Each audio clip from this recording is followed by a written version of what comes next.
What is going on, everybody? Thank you all so much for tuning in to this live stream special segment of For the People podcast. I don't know what you want to, I guess you could call it the World War III edition because Trump has lost his everlasting mind. I don't know what the hell this man is thinking. I'm not sure what he thinks the conclusion will be. I don't know what he believes the end goal will be, but we got to talk about these attacks. We got to talk about the response leading up to them, because there's some accountability to be held. There's some people, there's some names who must live in infamy that in about maybe 5 years, maybe 10 years from now, 20 years from now, when my kids are studying in high school and college, they're going to be talking about these names like we talk about Colin Powell, Rumsfeld, obviously Bush, and the like, because this is crazy. This is crazy. This is real. Before we get started, once again, you just showing up, go ahead and subscribe. We're going to get 1 million. We're going to get 1 million subscribers. We're going to do it. I got faith in you guys. Not 100,000, not 200. We're going to get 1 million subscribers by next year because y'all going to help. Because y'all see what the hell just happened?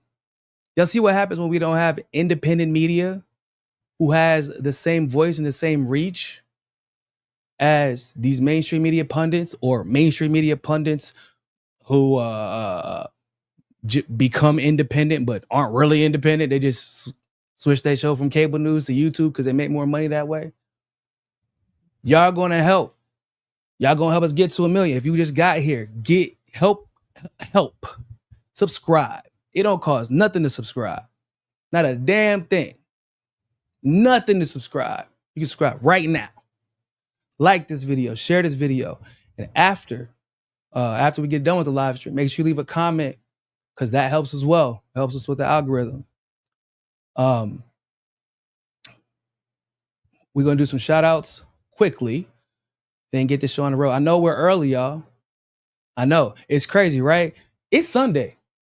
It's supposed to be my family day, y'all. I'm supposed to be spending time kicking the soccer ball around with my oldest, chasing my baby around the house. And now I wake up with anxiety because there's an existential threat to our existence and the future of my children. Even though I know a lot of people were like, "Oh man, you live in Brazil. What do y'all think? Y'all think we're not going to feel the effects?" Granted, it's not going to be anywhere near as much as the United States is going to feel them. That's a different conversation. But yeah, we're here, we're early. I wanted to go live last night, but got baby in the house. Can't wake that man up. All hell break loose. So who do we got in the comments? We got Joe Poe. Trump, the peace president, has joined the history of U.S. war criminal presidents with his attack on Iran. Actually, he joined the history of U.S. war criminal presidents with his attack on Syria, first time, to be completely honest. And when he assassinated Soleimani. But as far as on the grander scale of war criminality, yeah. Because he could have just, once again, similar to what we saw with Iraq and Afghanistan, he sparked a war without really declaring war. Like how I think with Afghanistan, we technically declared war or something to that extent. But in Iraq, we actually never declared a war through Congress. What was done is that we just used the same legislation. Like we didn't even amend it. We just used the excuse, well, the legislation passed to go to war with Afghanistan justifies us going to war in Iraq. So yeah, that was a war crime. But yeah, you're correct. J.R. Jr., are you aware that your name is redundant? All right. Seriously. I seriously doubt that the strikes were even effective in the way Trump claims. Probably not. This is a liar through and through. I mean, he's, once again, just as much of a liar as Kamala. I mean, people keep saying, it's still way better than what Kamala would be. No, literally everybody was like, well, we don't want to reward Kamala and the Democrats for genocide, and we don't want World War III. And Kamala promised to do this exact same thing, and Trump was offering, allegedly, an alternative to this. And yet here we are, World War III again. The dude's a fucking liar. I wouldn't be surprised if they weren't effective at all. I mean, I'm sure like they hit them, but Iran has they have refortified a lot of their buildings, a lot of their. I mean, hell, they were able to continue broadcasting after they were hit by Israel, because even their studio was fortified just enough to continue broadcasting and withstand the strike. So, you're right, probably right, but they likely were effective in ensuring that Iran will retaliate, so that he has an excuse to enter a form of war with them. That part.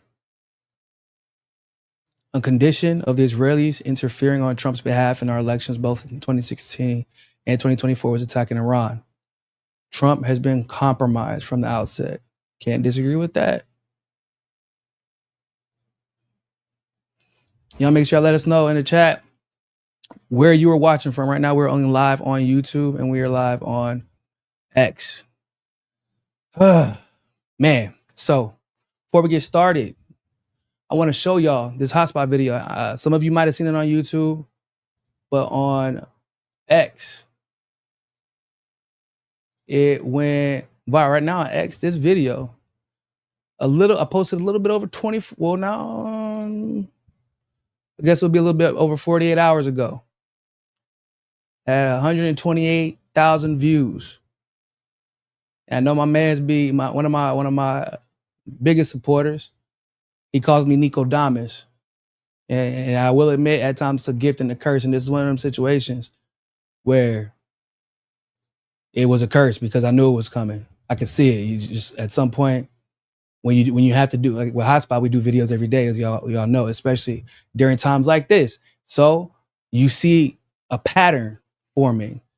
You get the context of the past, because you often have to talk about the past with the information that we have available to us right now. And you can't unsee what you see. So I want you all to check out this hotspot video that I did. I want you all to let me know what you think, because it's probably gonna blow some of y'all mind. It's kind of scary. Check this out.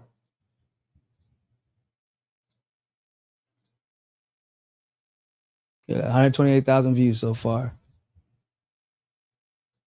Now keep in mind, this was before the strikes. Israel's weapons defense system is running low.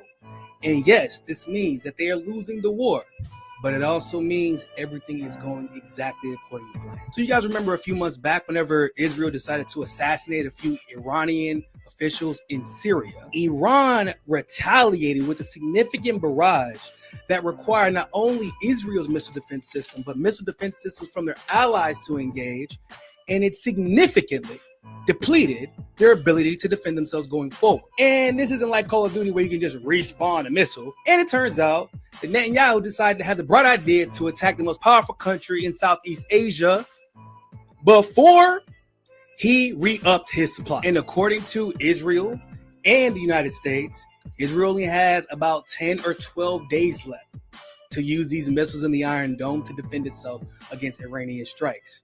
And it's costing them about $287 million per wave. And many people will look at this and think, wow, Netanyahu might be the worst military strategist in the history of all prime ministers and presidents in the history of the world. But a wiser man would know better and understands that this was all part of the plan. Because prior to starting this war, you were smart enough to put Mossad agents in drones in Iran in advance, years, in months in advance.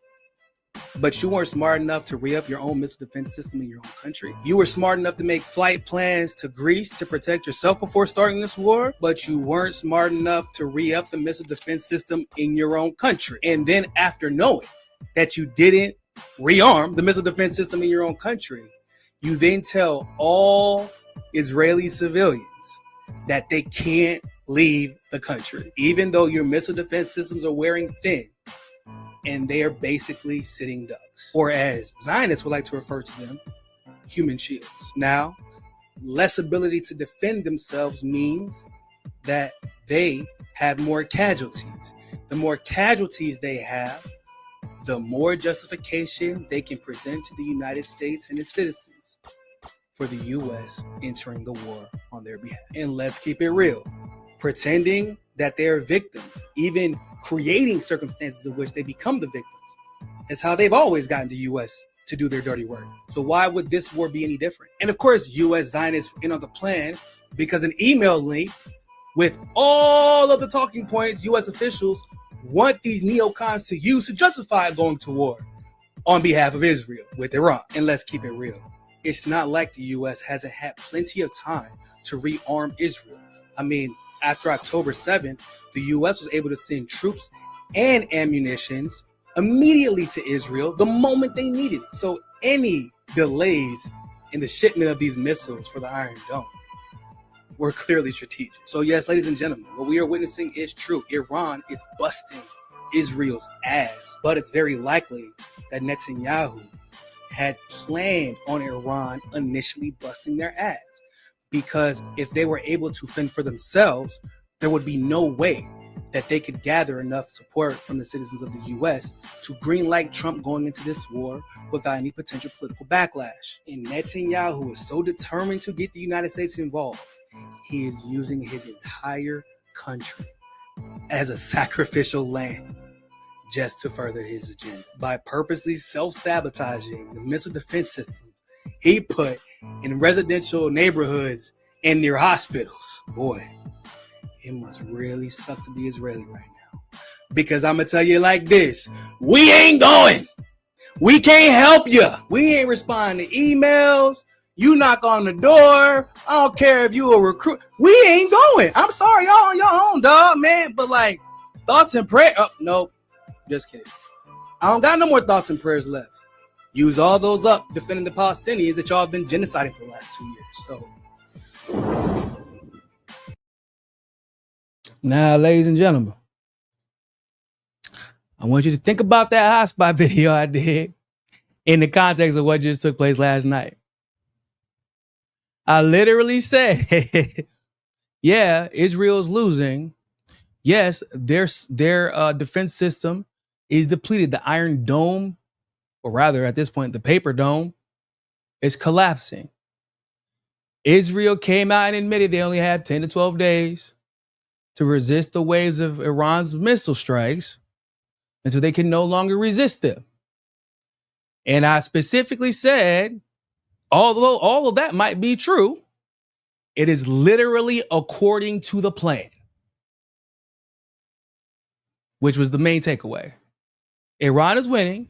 Iran was always going to win.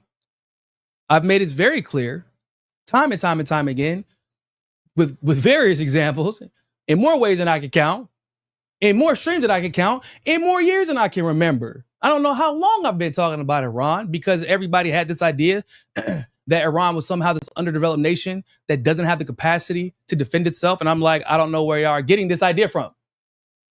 Stop. Iran is one of, despite the fact that it is a socially conservative nation overall, it is one of the most westernized nations technologically in the entire region, if not the most westernized nation. And specifically in a military capacity. And I said, Israel, they're not, I wouldn't even say that they're baiting the U.S. into going to war. I don't think that was ever the case. They were planning alongside the U.S. to go to war. The decision had already been made. So to further illustrate that point, let's watch what Donald Trump had to say last night. Because you don't even have to, like, I don't know if he's doing it on purpose or if he's just an idiot or what, like, but he's saying all the quiet shit out loud. The stuff that people have merely speculated about, he is confirming.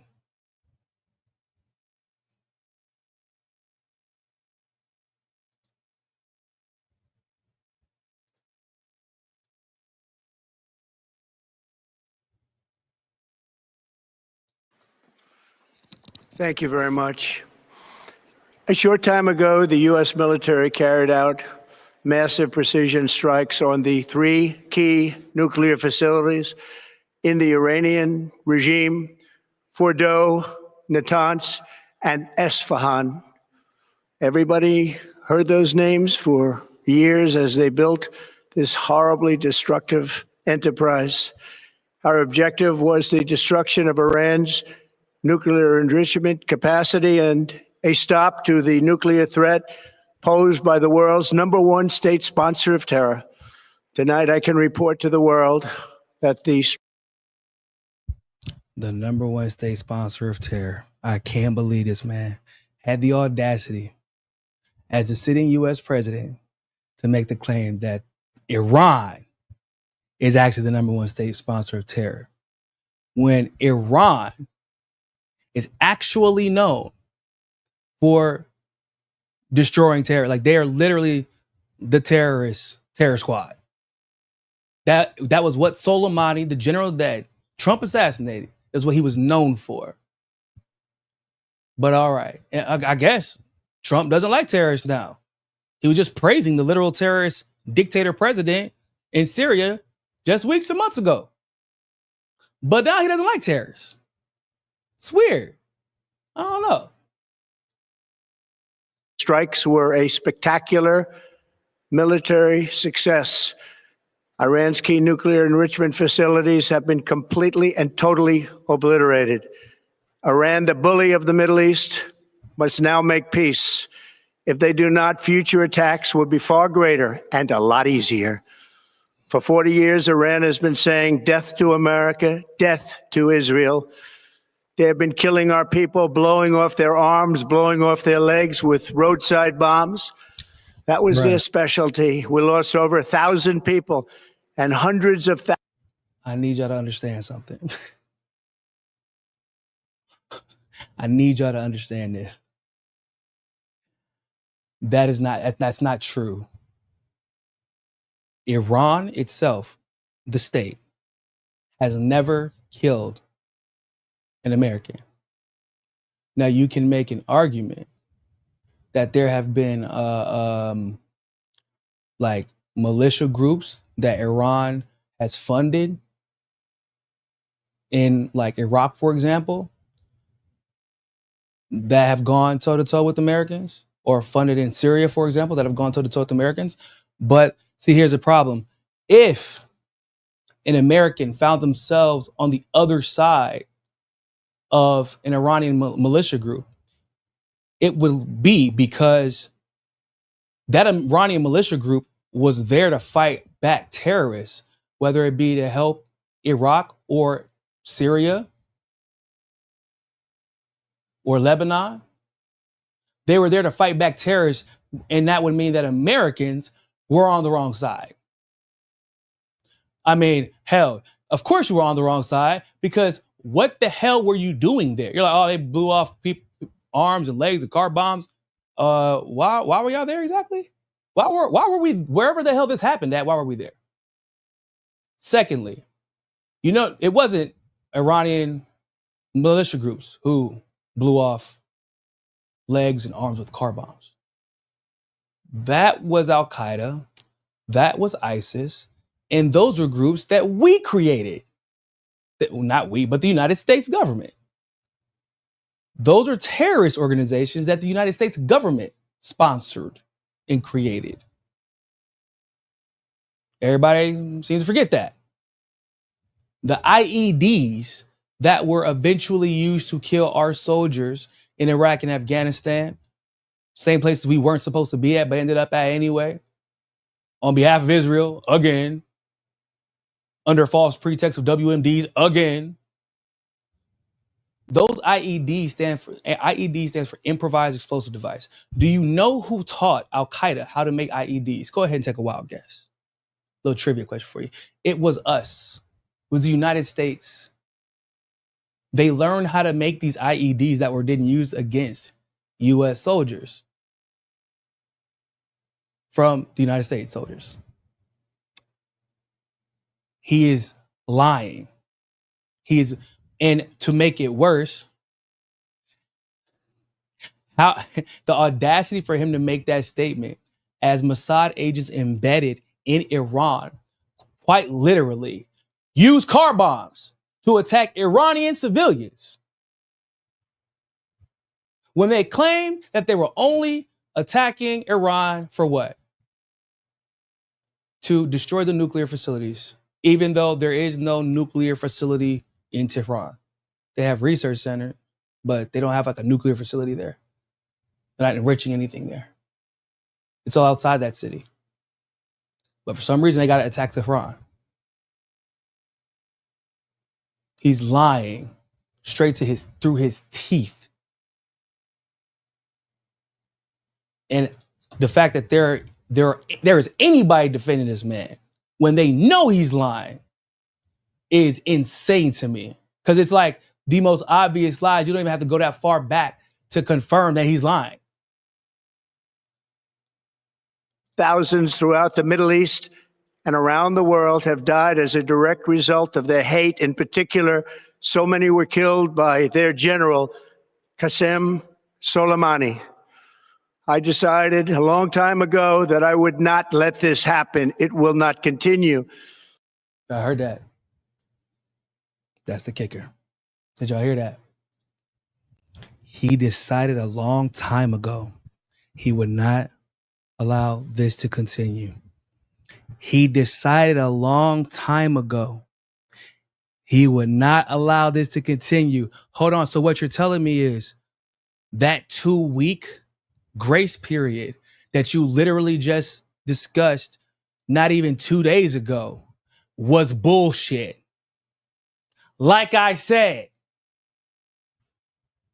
how many times have I gotten on the show in the last week or two and said, what plan are you talking about? What deal are you discussing? What are the details of this invisible plan? Oh, we're giving him 2 weeks to come back to the table. We're giving 2 weeks for me to figure out how we're going to go forward and deal with this. If we're going to help Israel, if we're going to get involved,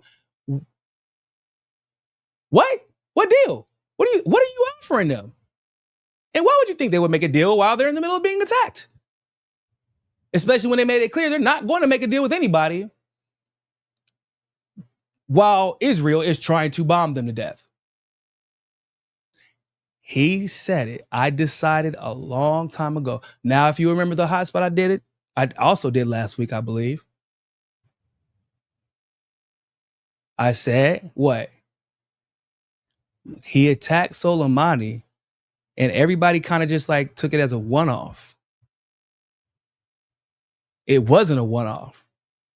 Now, the fear of retaliation, because Iran had announced, yeah, so here's what's going to happen. Now that y'all attacked our general, you piece of shit, what we're going to do is we're going to attack here, here, here, and here, military installations.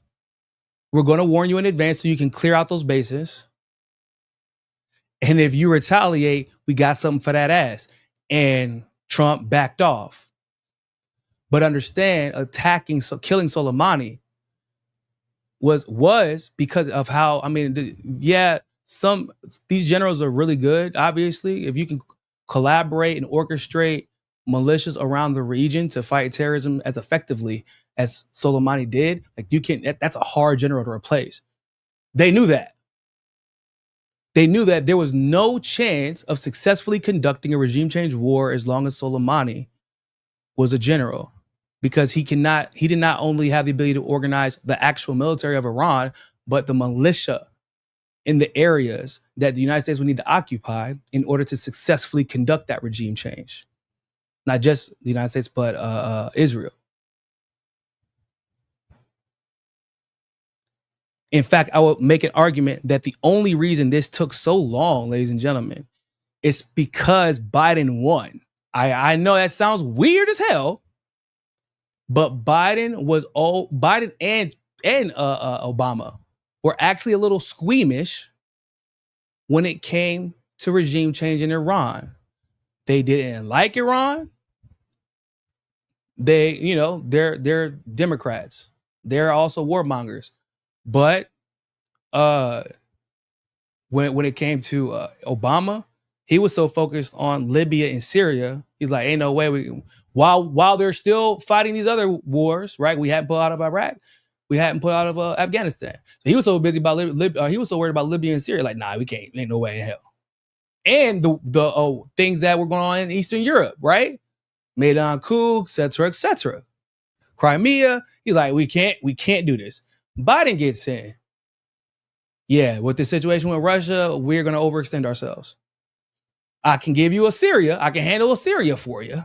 Okay. But we can't, with Iran, we'll chill out.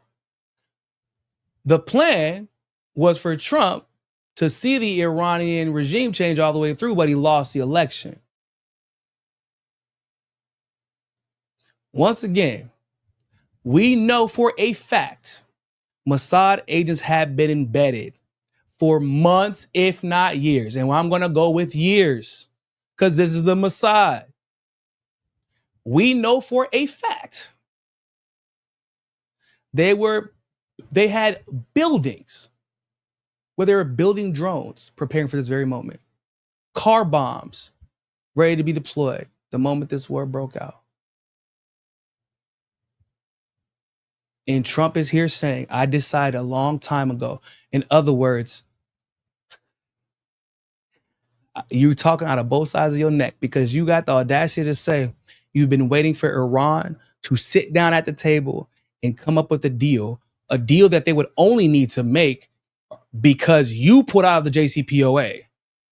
You, once again, re-illustrating the point, you already made the decision. All the theater that's been put on by Trump and his administration over the last few days, as if they were legitimately deliberating how they were going to react. The theater by Israel pleading for the United States to get involved. They knew that the U.S. was going to get involved. They had been planning this together, ladies and gentlemen. Trump literally just said, I made the decision a long time ago. So now there is no need for speculation. There's no need to guess. His base got played. Stop saying you didn't vote for this. This is exactly what you voted for. He assassinated Soleimani. How did you not see this coming?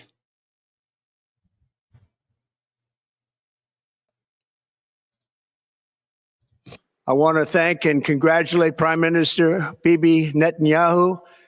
We worked as a team like perhaps no team has ever worked before. And we've gone a long way to erasing this horrible threat to Israel. I want to thank the Israeli military for the wonderful... Not a threat to the U.S., everybody. Just an alleged threat to Israel, the country who literally attacked first and also just launched a second offensive on Iran. And also just helped to overthrow the Syrian government. But Iran is a threat to Israel. And somehow that means the U.S. needs to go and bomb Iran, knowing what the consequences would be. Job they've done. And most importantly, I want to congratulate the great American patriots who flew those magnificent machines tonight and all of the United States military on an operation the likes of which the world has not seen in many, many decades. Hopefully, we will no longer need their services in this capacity. I hope that's so. I also want to congratulate the chairman of the Joint Chiefs of Staff, General Dan Raisin-Kane, spectacular general, and all of the brilliant military minds involved in this attack.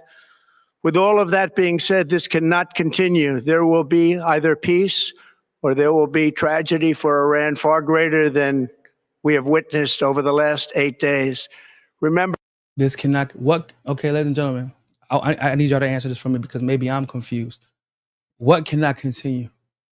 There needs to be peace. Iran didn't attack Israel first.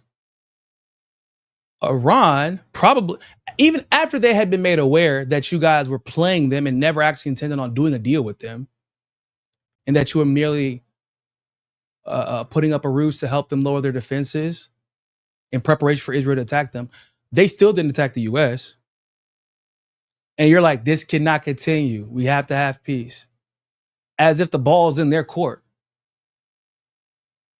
And now you're openly threatening them you're threatening to attack them even further. Even though you claim that their ability to produce nuclear weapons has been reduced to zero because of how successful this bombing campaign was, now you are still like, what do you mean? What can't continue? You supposedly achieved the goal that was based on a lie to begin with, but whatever. But you achieved your goal, allegedly. The most successful bombing campaign in years and decades. And even after you achieved your goal, you're still saying that there's another goal to be achieved. It's almost as if the stated goal was a lie from the beginning. Oh, Jesus Christ. Remember, there are many targets left. Tonight's was the most difficult of them all, by far, and perhaps the most lethal. But if peace does not come quickly, we will go after those other targets with precision, speed, and skill. Most of them can be taken out in a matter of minutes. There's no military in the world that could have done what we did tonight, not even close. There has never been a military that could do what took place just a little while ago. Tomorrow, General Kane, Secretary. And that's in a world where Russia and China have a military, that's hilarious, y'all. That's an hilarious statement. If he actually believes that, okay. Secretary of Defense Pete Hegseth will have a press conference at 8 a.m. at the Pentagon. And I want to just thank everybody, and in particular, God. I want to just say we love you, God, and we love our great military. Protect them. God bless the Middle East. God bless Israel, and God bless America. Thank you very much. Thank you. Boy, why? Hey, real quick, why JDvance out here looking at Trump like he judging the shot at him, bro? Which is crazy because apparently there's reports coming out that JDvance has been against all of this, but obviously he won't come out and say it because he don't want to step on Trump's toes.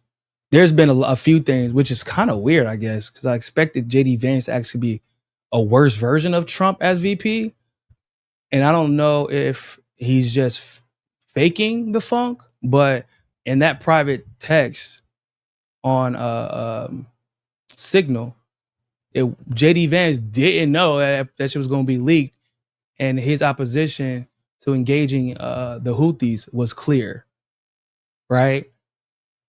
And he didn't feel comfortable bringing it to the attention of Trump by himself. Like, he wanted a consensus from everybody else because, like, he knew it would be too confrontational. And look at his face. God, I want to just say we love you, God, and we love our great military. Protect them. God bless the Middle East. God bless Israel, and God bless America. Thank you very much. He is giving off judgmental. It's giving off what the hell is you talking about? But that's in 5 minutes, Trump just let everybody know what the deal was. I don't know if he knew. I don't know if he knows. Y'all know this is Trump. He's for somebody who considers himself this expert businessman and strategist, he be saying the dumbest shit sometimes and don't catch himself until later whenever somebody interviews him about it. But he just said, okay, we attacked Iran's facilities. We achieved our goal. Oh, there's many more targets to hit. And also, if we don't achieve peace, we're going to hit more targets. But I don't understand how you expect Iran to achieve peace when they're literally defending themselves. Like, how does that math, my guy? These are statements that are made when you're effectively informing, because he's not telling us, he's not asking us. He's not like, oh, these are the circumstances in which we can maintain peace and this can come to. No, he's just letting us know in more or less words, yeah, this is going to happen. We're going to war with them. Because nothing from his statement just now gave us a single example of what he meant by this peace that he is speaking of. Okay, what would that look like to you, Trump? Just like he never gave us an example of what that deal that he supposedly put on the table that Iran supposedly doesn't want. Like, okay, what are the details of the deal?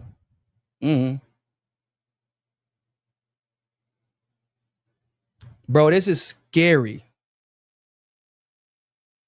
This is some scary. I need to explain to y'all something. We have to understand. So people have to understand. We already know that Iran doesn't have a nuclear weapon, but there's this conversation that the separate conversation that's being had about the fact that they have enriched their uranium to levels that could potentially yield a nuclear weapon, despite the fact that there literally has been zero evidence presented to anybody that they're in the process of making a nuclear weapon. Shit, I don't know if that would be the case at this point.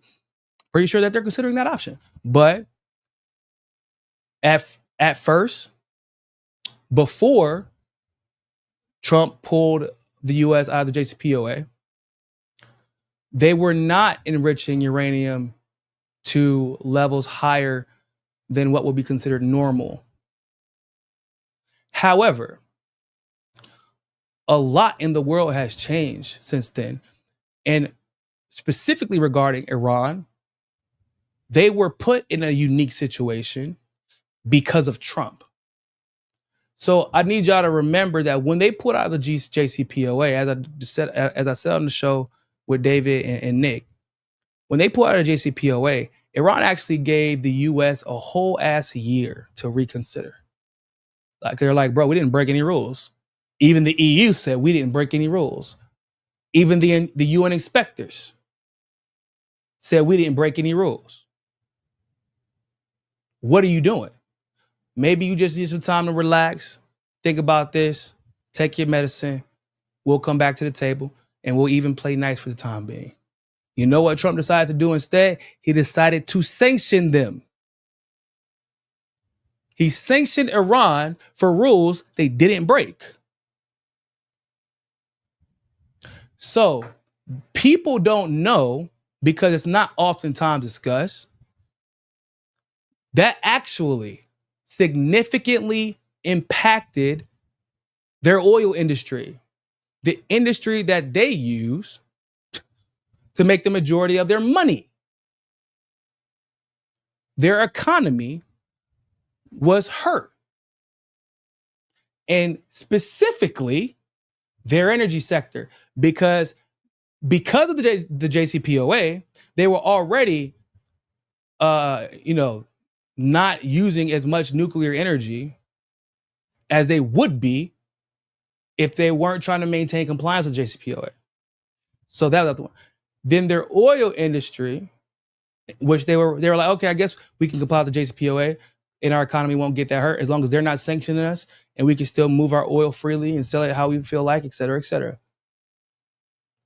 Problem was, the sanctions hit their oil industry while they simultaneously were getting punished by the JCPOA, and they hadn't enriched it. They hadn't enriched it to the degree that they would. So now, what do I have to do to compensate for the fact that you are hurting my economy by sanctioning us and hurting our oil industry?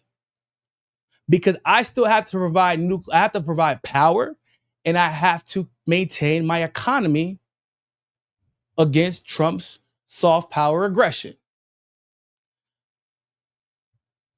I have to enrich more uranium because I have to prepare for the inevitable possibility. I have to prepare for the inevitable possibility that, one, y'all going to continue to sanction us and sanction us even more.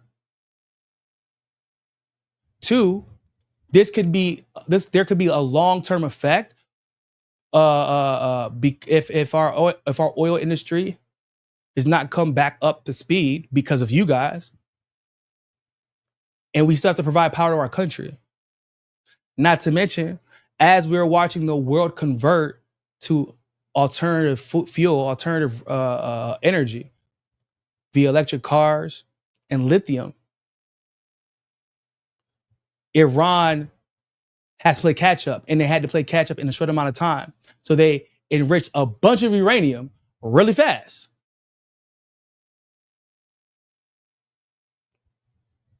Not to mention, they probably had to use it as a negotiating chip. It's probably strategic too, so that they could know, like, look, bro, like, here's what we could do and here's what we're not doing, just to let y'all know. Like, we can Bust y'all ass. We could make this nuclear weapon tomorrow if we really, really, really wanted to. We are choosing not to, and they were trying to. I believe that they're trying to show that. But people forget the economic hardships brought about by the diminishment of their energy sector because of Trump. He backed them into a corner. He backed them into a corner and said, how dare you fight back? How dare you even look like you're going to fight back? So when people bring up, oh man, they enrich their uranium more than what we would traditionally see for a country only using it for nuclear energy purposes and not to create nuclear weapons. Think about that. They are like any other power, any other country. They like going to war isn't the only thing that they have in mind. They have to diversify their economy, look at what's happening around the world, and they also have to prepare for this quote unquote fourth industrial revolution that we're seeing taking place in front of us. But they're doing so under the constraints of US sanctions and the constant threat of war. And they're doing so under they're doing so while trying to transition really from being a country that does get most of its wealth from oil and even runs on oil.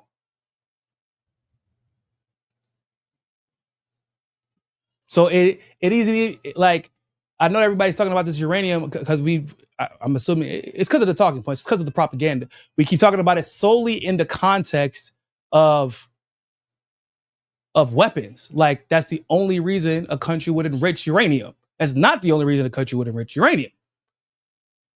Especially whenever that country is trying to catch up now, economically and energetically, because of what another country did. One thing we cannot forget, ladies and gentlemen,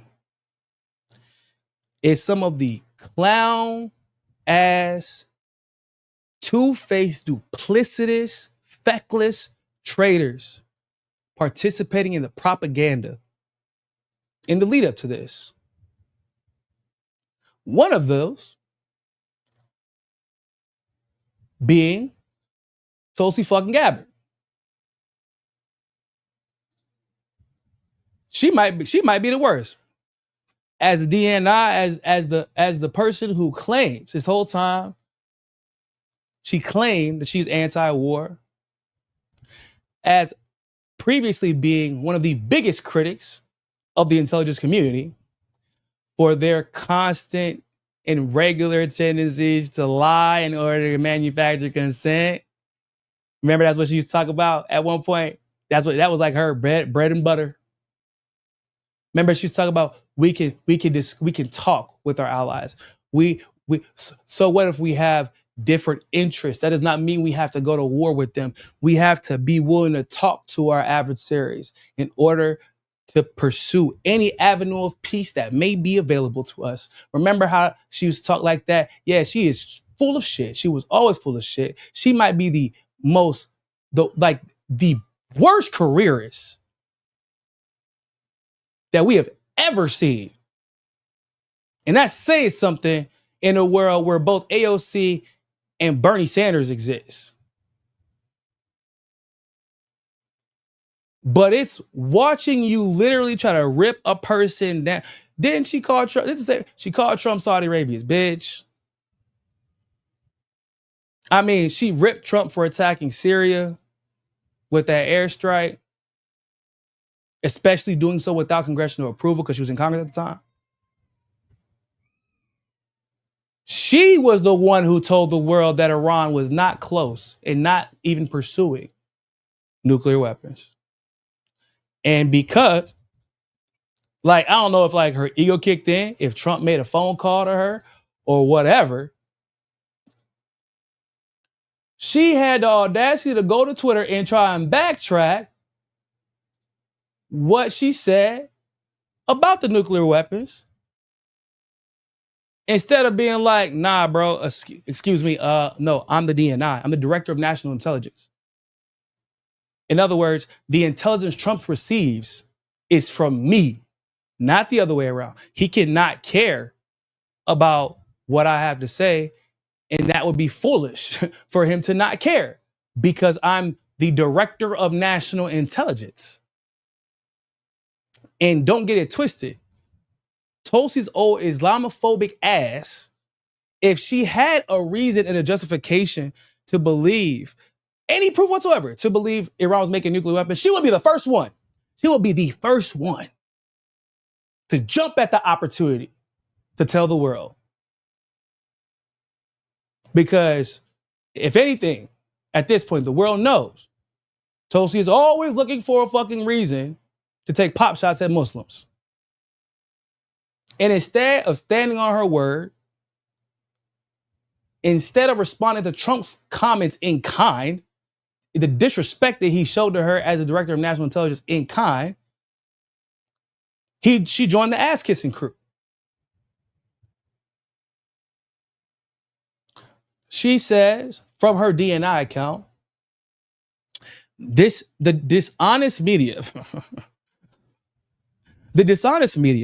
is intentionally taking my testimony out of context and spreading fake news as a way to manufacture division. I don't believe that she understands the irony here. We want to talk about manufacture. How about manufacturing consent? America has intelligence that Iran is at the point that it can produce a nuclear weapon within weeks to months if they decide to finalize the assembly.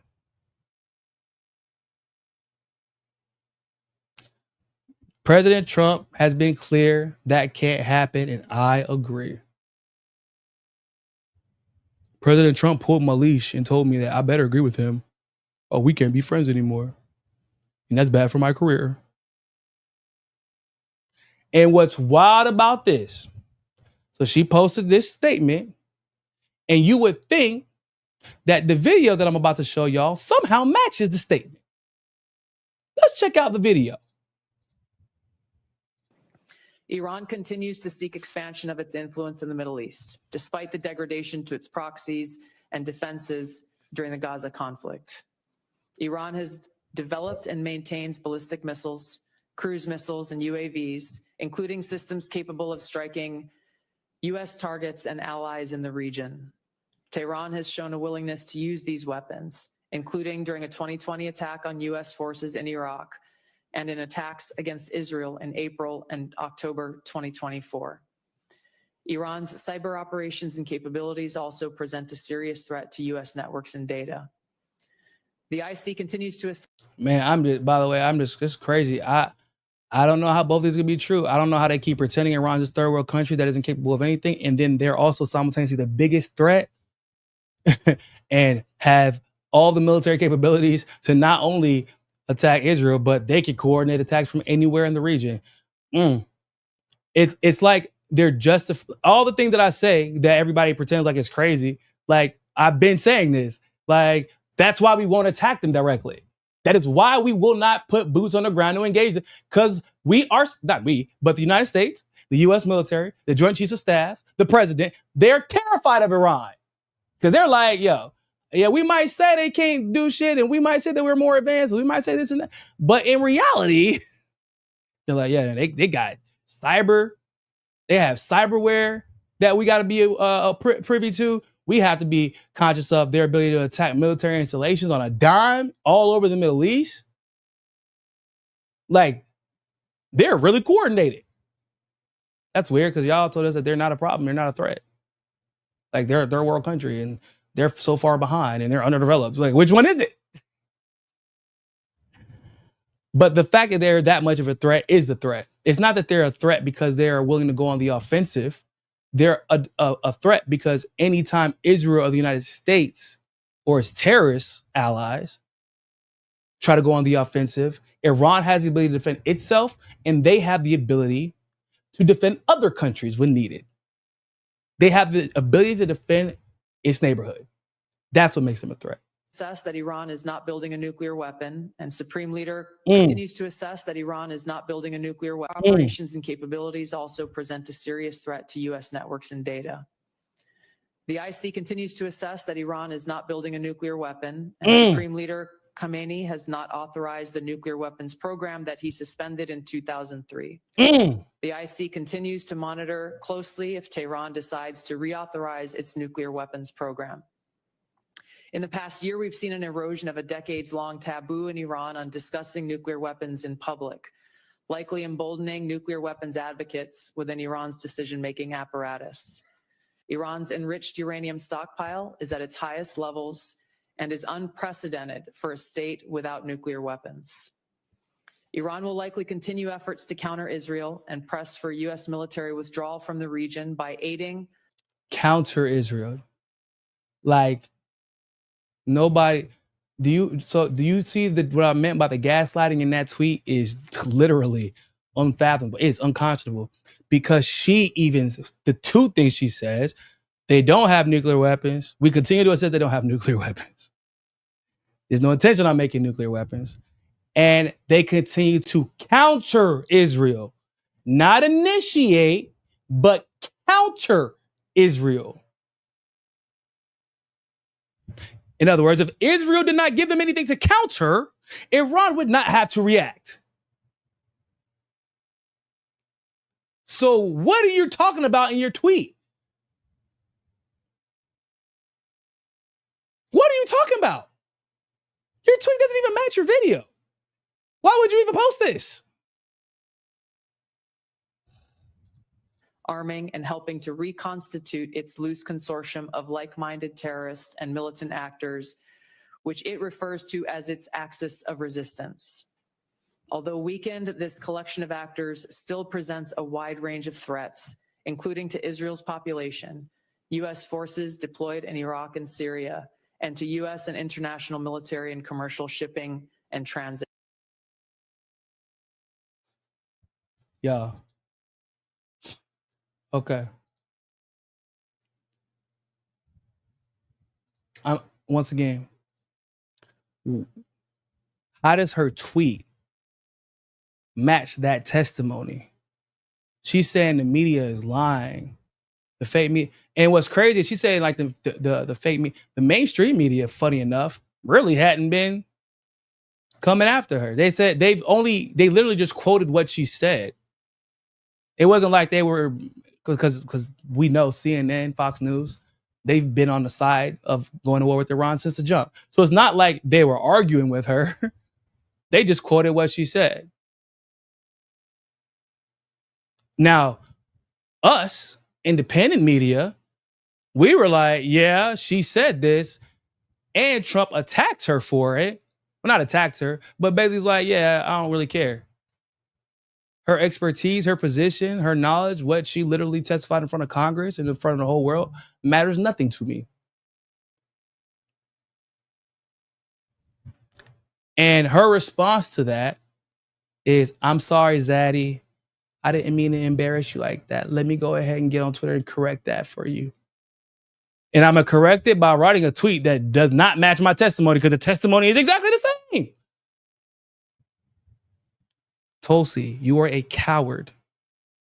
You spent your entire campaign telling the world how big of a threat the possibility of nuclear war is because of how the Democrats have engaged with Russia and how they were not letting up and how there was really no deal that they would make with Putin that would stop what was coming because they were unwilling to talk to him. And Putin can't take any deal the Democrats make with them seriously because they just keep, every time they say, oh, we want peace, they arm Ukraine.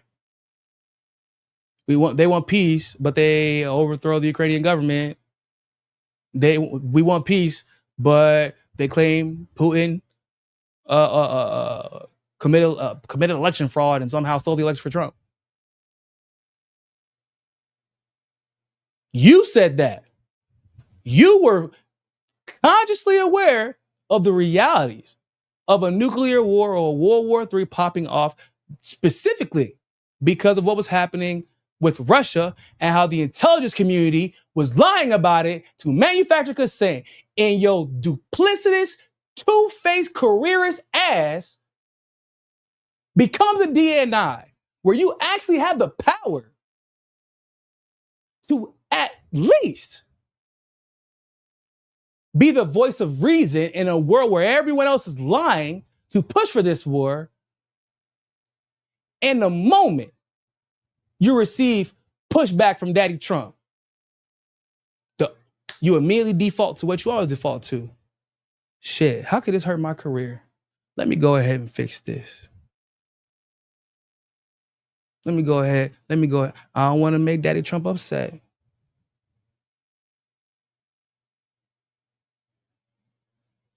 I cannot believe I ever worked for you.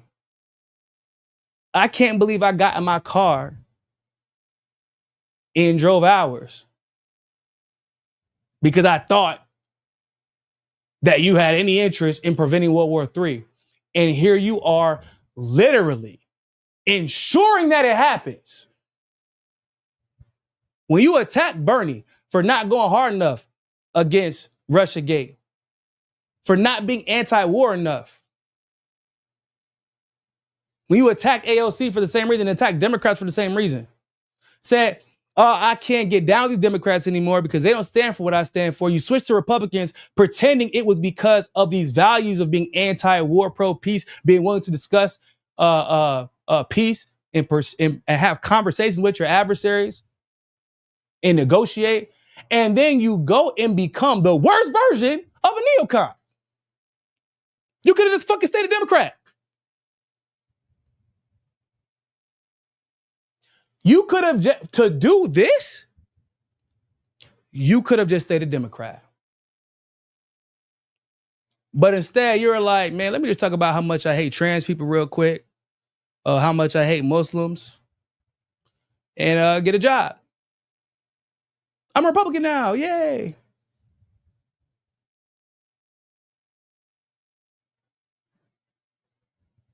Because, like, the reason that you were so popular, it was because of how anti-war you were.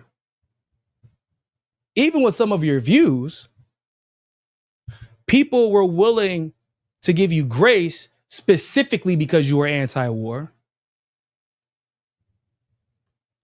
And even forgave your previous stance because you explained how you got it wrong, why you got it wrong, where you were misled, how you had become educated, and that you understood how to make sure that you do not make the mistake of falling for that propaganda again in the future. Only to be the main person in an official capacity with all the information to push the same wars that you were claiming that you wanted to prevent if you became president.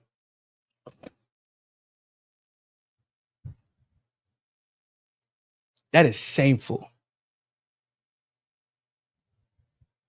I honestly don't know how you sleep at night. I'm being dead ass here. I do not know how you sleep at night, woman. I don't know how you look at yourself in the mirror.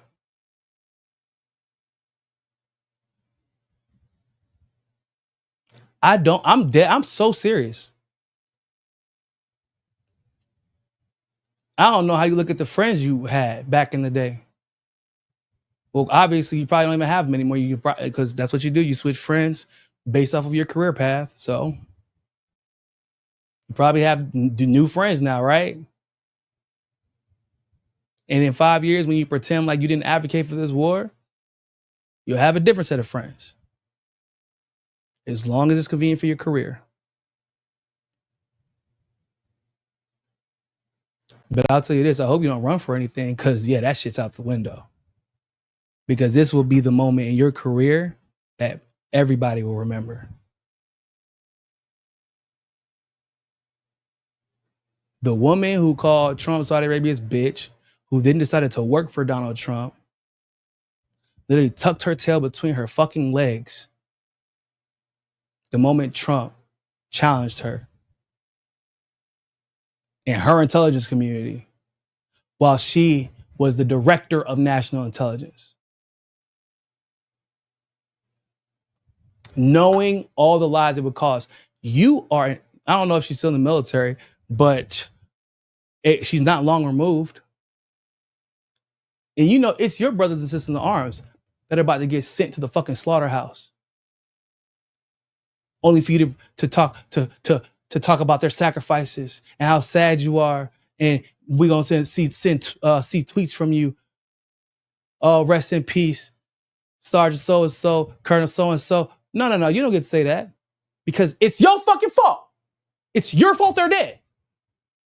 When your brothers and sisters in arms, your fellow soldiers, are dying on behalf of Israel, it will be your fault. And you will have to live with that.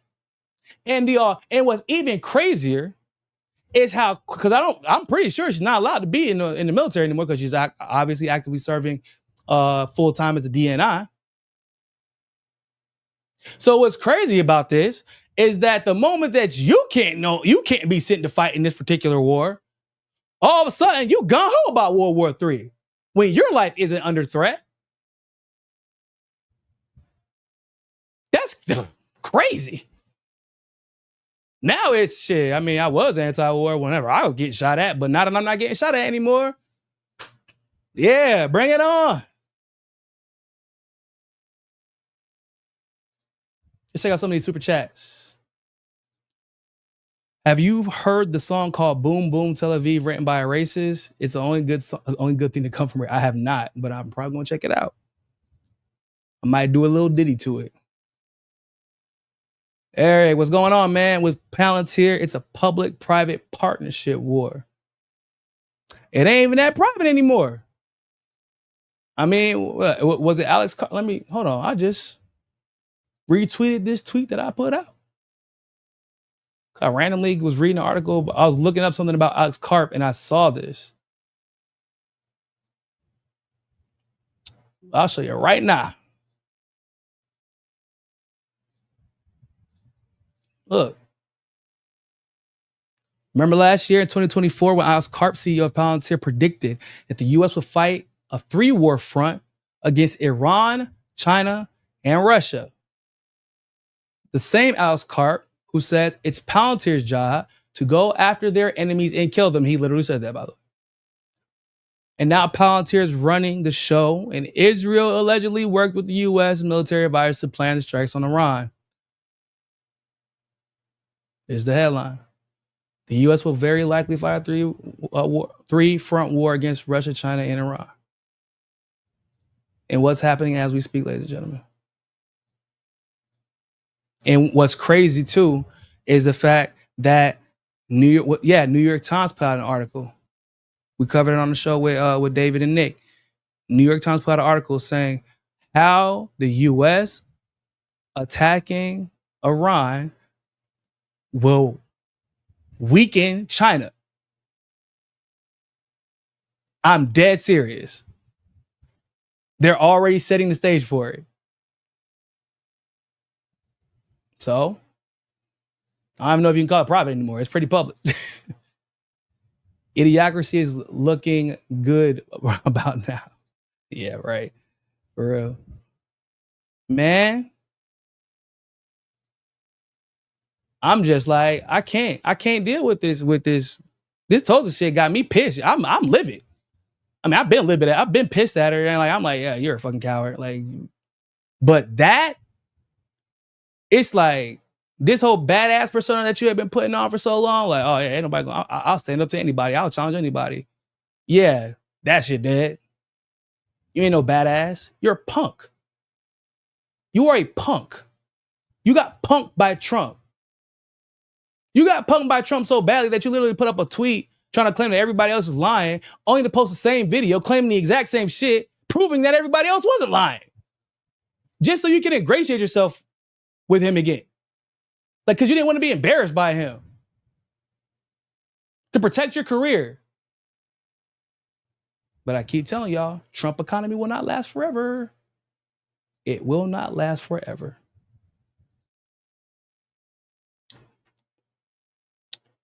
I want us to check out this clip from Fox News, y'all. Because y'all know Fox News been on some shit. Like, it's very clear that, like, Rupert Murdoch has been pulling a lot of strings behind the scenes to make this happen for Israel and on behalf of Israel. It's very clear. I mean, look at Piers Morgan, dog. It is obvious. This man has made it pretty clear who's writing his paychecks. But Fox News, I mean, dog, it's like Trump is literally getting his intelligence from Fox News, and he values that intelligence more than the intelligence from his own intelligence community. Yeah, it's not creepy at all. That's definitely the signs of a great president, right? What, you're telling me you don't get your intelligence from Fox News? This is where I get mine from. The same Fox News, by the way, what's interesting as well is that this is the same Fox News that at one point was actually very much so anti-Trump. They came out as anti-Trump because he had not fallen into that traditional neocon archetype. And it was upsetting the balance because he was saying the quiet part out loud. And now it's like, it's gone full cult-like. It's turned into a cult. We don't care if he's contradicting himself. We don't care if he's lying. We actually don't even care if he's saying the quiet part out loud anymore. Why? Because Netanyahu in Israel. As long as he's doing whatever we tell him to in regards to Israel, it's all good. Just listen to this commentary. It's insane. Also, we once again got to just take a moment to look at this like weird archetype of Fox News hosts. Like, why are they all like this? Are they like manufacturing a factory? It's like the Trump administration, really. Like, is it the same shit over and over again? The same blonde hair, weird makeup, like. It's ticking with President Trump giving Iran that 2-week timeline, could be sooner, as he said. But Iran, for their part, appears belligerent. They are recalcitrant, with Iran's foreign minister rejecting talks with the United States. You hear how aggressive she is with that, right? First of all, once again, that 2-week timeline, it was never a 2-week timeline, obviously. Because you don't plan a bombing run like that, like what was done yesterday. That isn't done in a day. That was planned weeks ago. I promise you it was. Secondly, belligerent.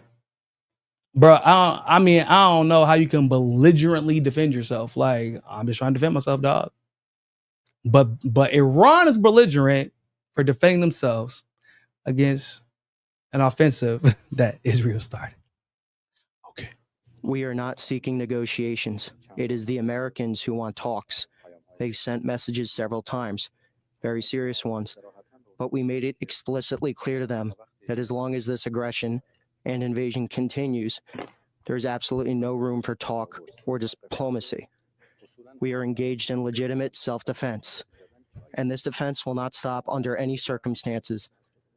We have nothing to discuss with the United States, which is a partner in these crimes. So they don't want negotiations, despite their entire leadership being totally decimated. And then there's this headline, Iran. No, he said, well, first of all, let's be clear, right? He said we don't want to negotiate with the U.S., and that kind of makes sense because, one, y'all allegedly didn't attack them first. Two, it's Israel making all these claims. Three, why would we negotiate with y'all? Why are you placing yourself smack dab in the middle to the point where it's like, hold up, I thought we were fighting Israel. Why is it that everything seems to be running through Trump? All the conversations seem to be running through Trump. Yeah, Netanyahu is coming out and giving his speech every now and then now. But like, it's like Trump is actually the main orchestrator of all of this. And people are waiting for him to negotiate with Trump. Even Trump is talking like, we're waiting for him to negotiate with why? It's not y'all. Because your intelligence community has actually assessed that they don't have nuclear weapons. It's Israel who is lying and Israel who attacked them based off of false claims. So why would they then stop and say, hey man, while Israel's attacking us, Trump, the US, let's negotiate. Let's have a conversation. Unless you're basically admitting, yeah, Israel attacked y'all on behalf of us. Says no to nuclear talks during the conflict. Well, a senior Iranian official also told Reuters that zero enrichment is, quote, undoubtedly rejected, especially now under Israel's strike. So they want to continue enriching. But Obama's former Undersecretary of State for Public Diplomacy and Public Affairs insists that Iran is the most Western nation in the whole Middle East. So why shouldn't they have nuclear weapons? Why is it a foundational issue for Trump that Iran doesn't have a nuclear weapon? Why is this something that the U.S. should be involved in? Why are we allied with Israel? He says because they chant death to America.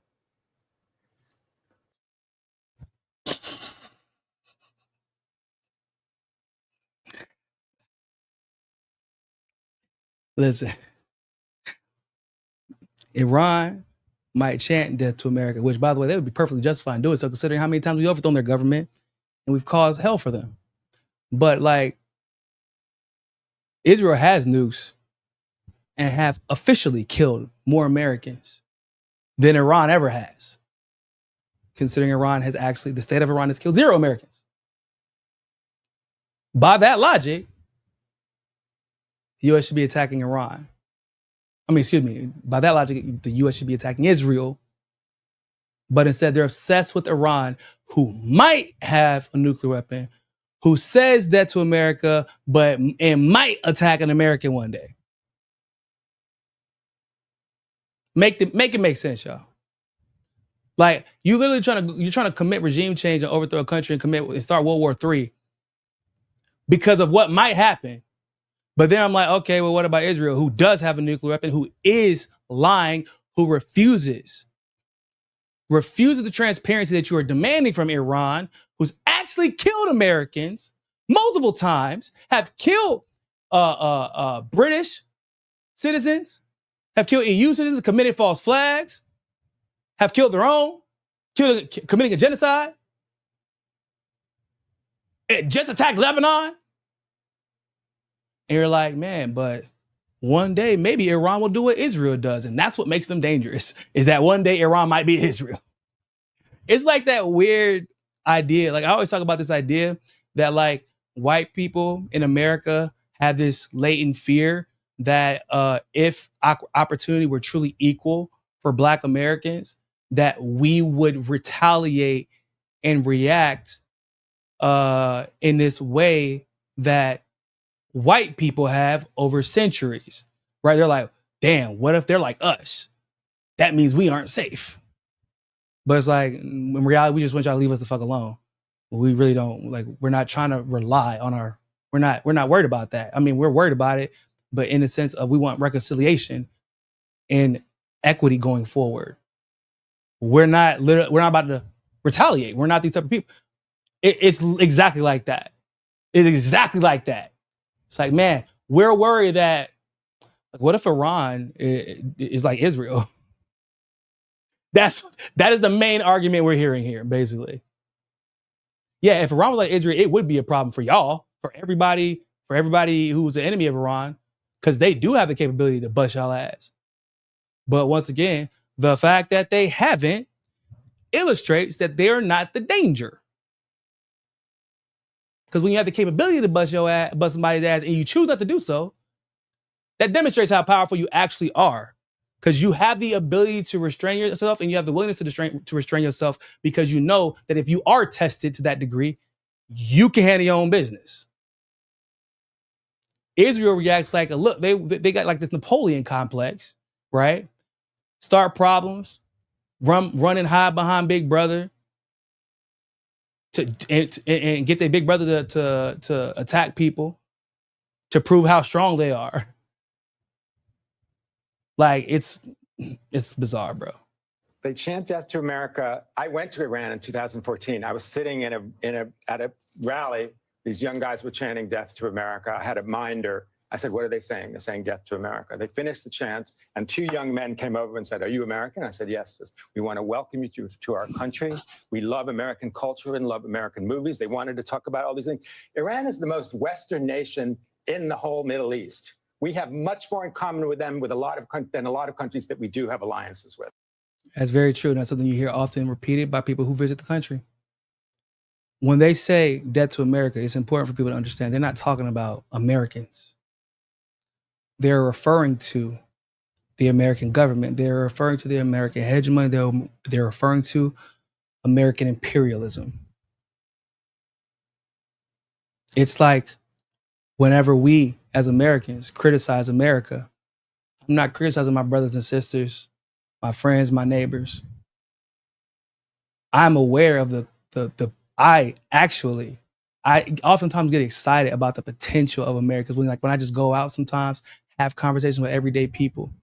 When I have conversations with y'all, when we have conversations with different people on the show, I get excited about like the potential of what Americans can be if it wasn't for the American government, the amount of propaganda they consume, the lack of education, the miseducation, really, because it's purposeful misdirection, the conditioning from their parents who are propagandized, et cetera, et cetera.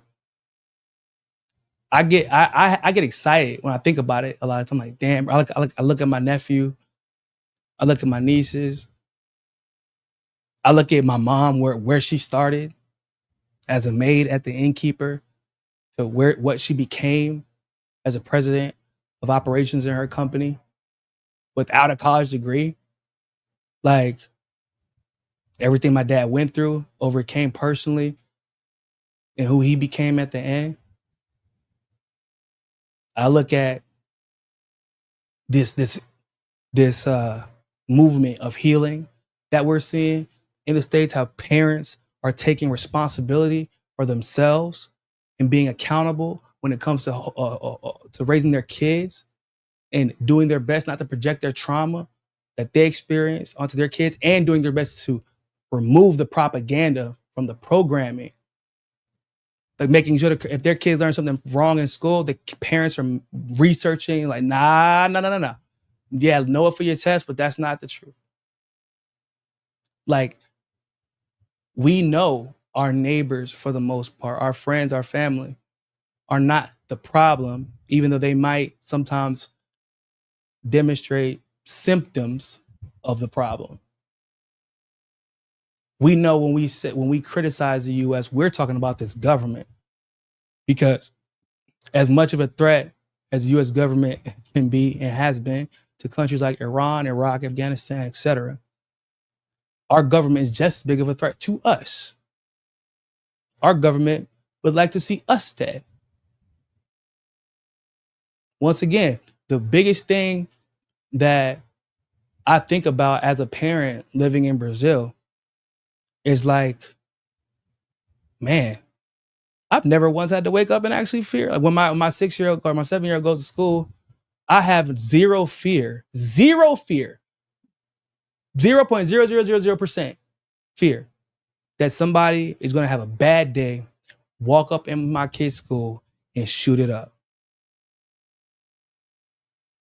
And I have zero fear that there's going to be a government cover up about that, because the government was likely involved. I have zero fear.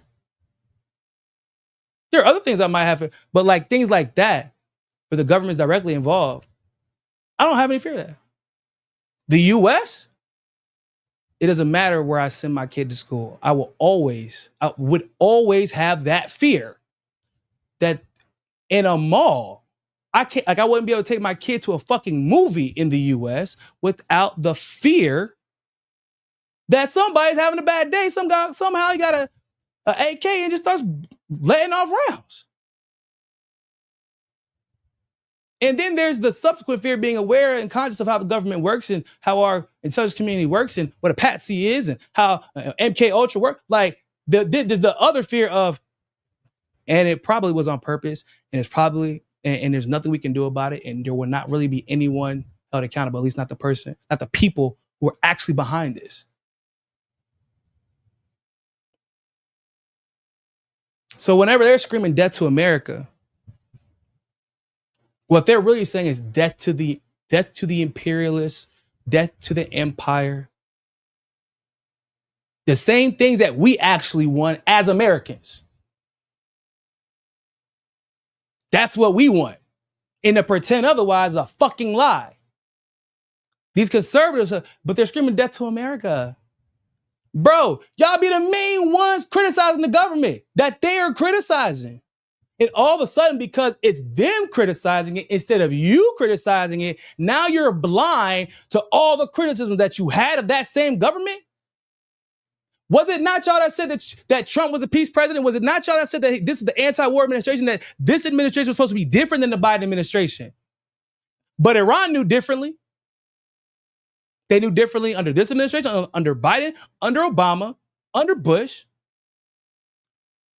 And they were under no disillusion that somehow the American empire would move differently than it has for as long as I've been alive and as long as they've been overthrowing presidents in Iran.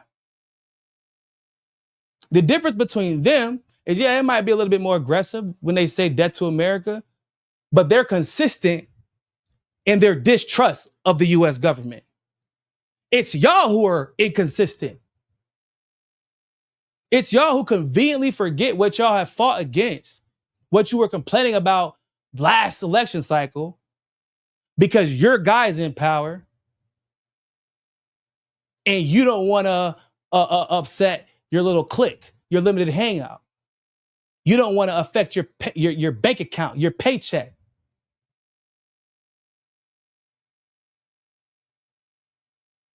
That is what death to America means. Y'all have been saying it just in a different way.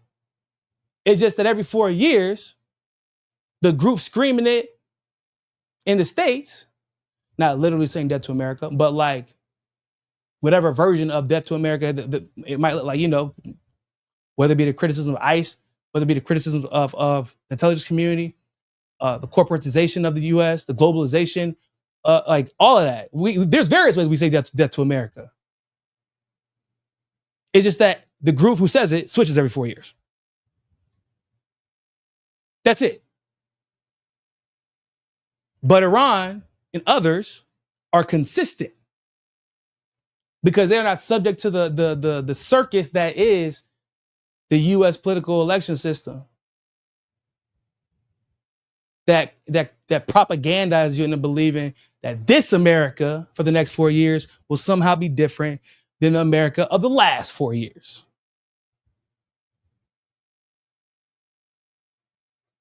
Think how many people were in the streets during the George Floyd protest, y'all.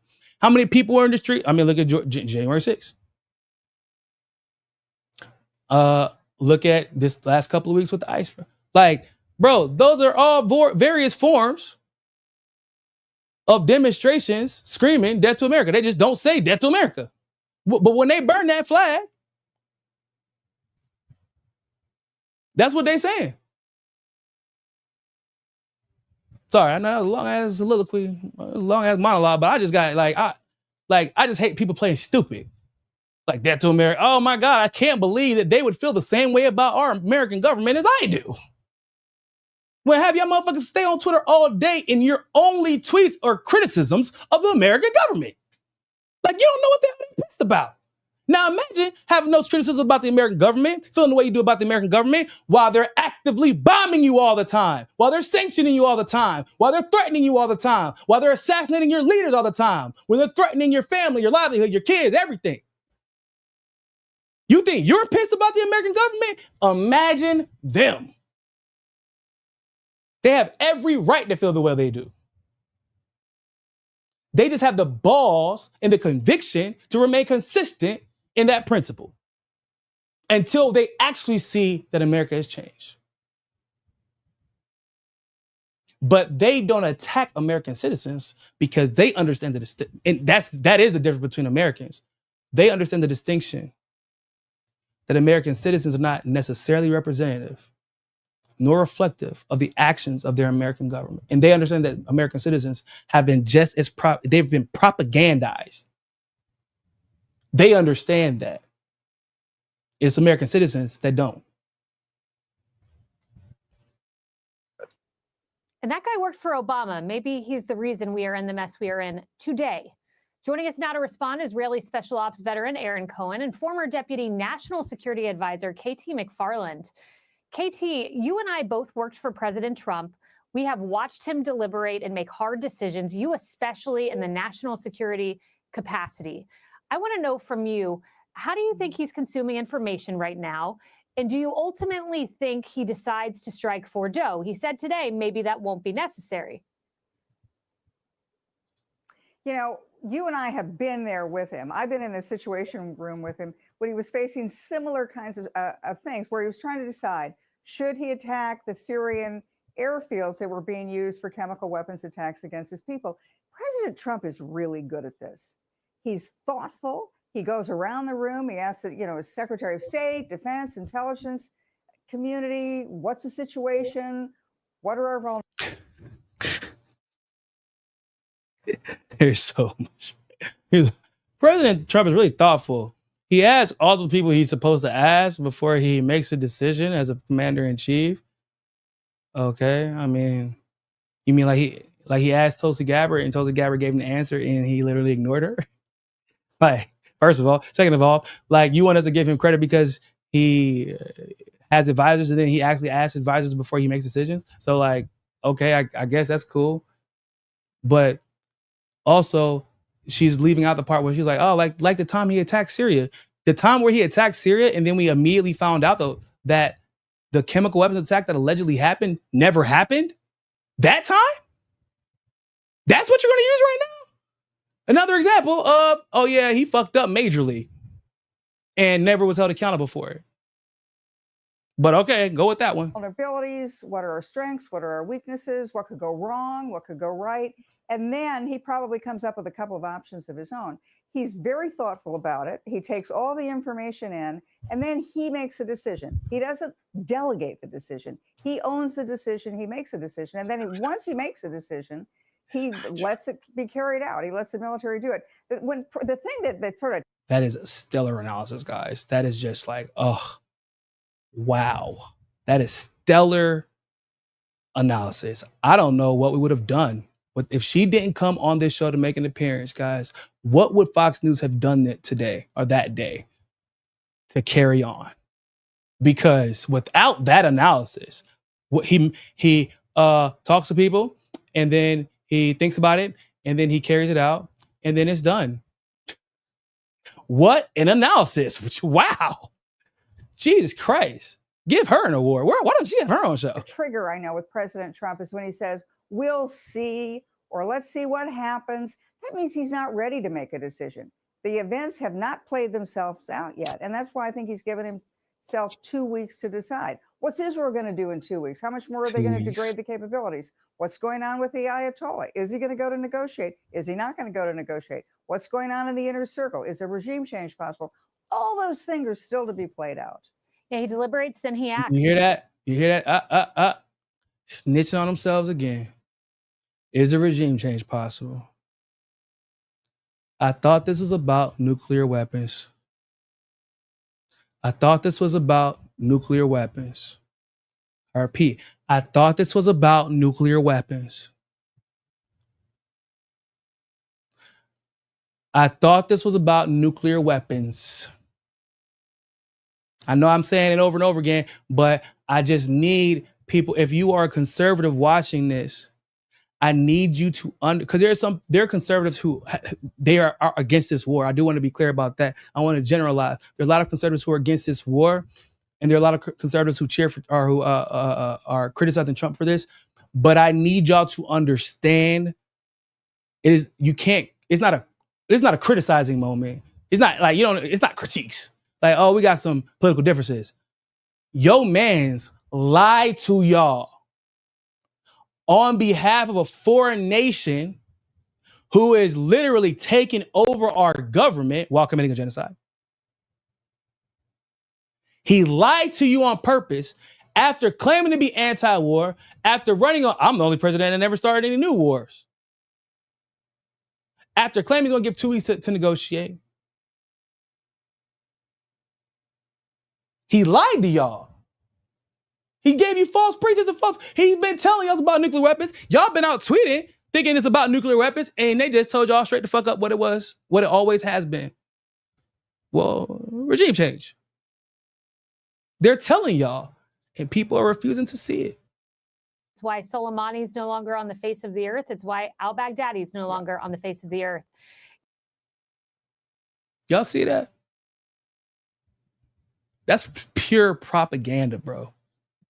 They're not even trying. Like, you're getting on here. Once again, y'all saw, I don't know if y'all saw that leak of talking points that was passed out, an email to influencers and White House staff about justifications to go to war with Iran. And by the way, it wasn't just to attack Iran, to go to war with Iran. Y'all, and people, some people were trying to suggest it was fake news. I said, nah. Because we are seeing the talking points, because that got leaked after the talking points already started being used. So it isn't like it hadn't already taken place. We already saw it. We're watching it in real time. So if there was a leak about the talking points that are going to be used to justify war with Iran, it probably means we're going to war with Iran. That decision was already made. The 2-week time period was bullshit.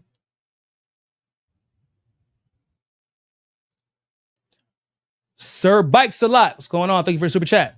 I hope that you can safely ride your bicycle to work. Iran parliament just voted to close the Strait of Hormuz. USA hasn't produced enough oil. What? Hold on. Isn't that the strait that like a lot of oil runs through, if I'm not mistaken? Like that strait is kind of important. That's like gas prices hitting $6-7 a gallon. Right? That type of important, like $120 a barrel type shit.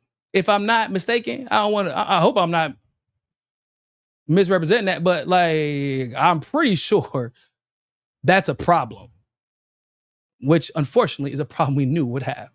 We knew it would have it. Let me see this. Hold up. I need to make sure, because I think that's exactly what I got to verify, because I don't want to mislead y'all.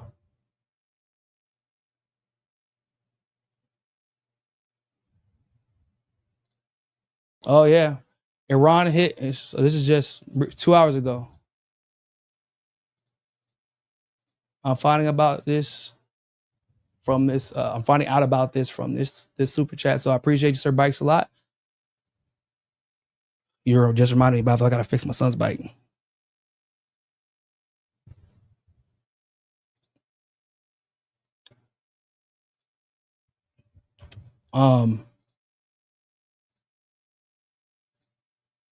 Iran hints at Strait of Hormuz closure. How will it impact Indian crude imports? Not just global, the closure of the Strait of Hormuz may impact India's energy security as well, some experts have said. Hold up, y'all. The same India that's been kissing Israel's little boy. Y'all, don't even get me started. India stands with Israel. Woo!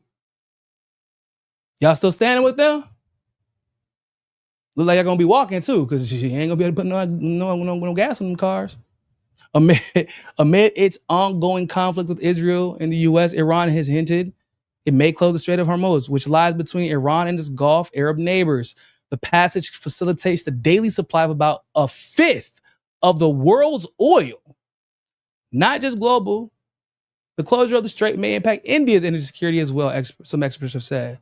Maybe you should have fucking advocated for Israel to bomb Iran.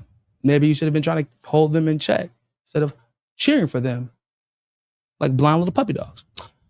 Tehran indicated the strait's closure for shipping after the U.S. military struck 3 of Iran's key nuclear facilities. When asked about the closure, Iranian Foreign Minister Saeed Abbas Araghchi said a variety of options are available to Iran. About 40% of India's supplies are sourced from the Middle East, nations such as Iraq, Saudi Arabia, and the United Arab Emirates and Kuwait. These countries export crude oil to India through the Strait of Hormuz. Woo! Woo!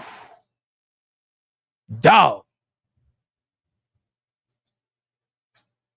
There you have it. There you have it. What's crazy about that is Iran straight. They got their oil. They like, we got our own oil. We're good. And as y'all very well know, we got our own nuclear power too. That's great, man. And I remember somebody bringing this up the other day, and I hadn't thought about that. But yeah, I was like, hold up. Because normally, obviously, we're aware that whenever anything pops off with Iran, oil prices actually tend to go up because of the possibility of the closure of the strait, or at least delays caused by any conflict that might come between Iran and whatever country because of the strait. And if they close this strait, it would be it could potentially hurt them a little bit, but it would be disastrous for Israel's allies and Israel itself. Why? Because how does the U.S. like to commit regime change? What they do is they pull your purse strings, they strap you for cash, and then when those supplies begin to dwindle and people begin to suffer, they are hoping that you blame your government, and then your government will change direction. You'll overthrow that government. The government will basically appeal to the desires of the United States. So if they close this strait, they just told y'all a fifth of the world relies on this strait.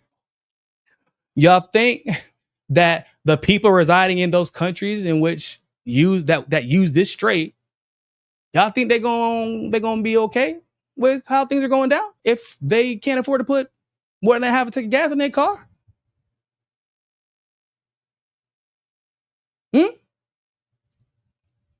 Once again, we are learning how powerful Iran actually is, but we're also learning this is why the US and Israel are so terrified of Iran. Because they have not demonstrated the capability to control them consistently. They tried to overthrow them, did not work out. Tried to overthrow them again, did not work out. Try to go to war with them. No, we tried to send Iraq after them. Did not work out. Jesus Christ, that went horribly. Take out generals, doesn't matter. Take out more generals, doesn't matter. Sanction them, doesn't matter. And then you find out Israel's getting their ass handed to them by Iran with only 5% of Iran's missile supply. And they're like, yeah, these are missiles that we made 30 years ago. Them missiles were made when I was in kindergarten. And they busting their ass. We're through the details being released because of this war, for the first time, I feel like a lot of Westerners who may not have understood just how elite Iran is as a power, as a world power, they're learning now. Because like usually this boy, oh, it's oil. You know, they just kind of like, it's oversimplified.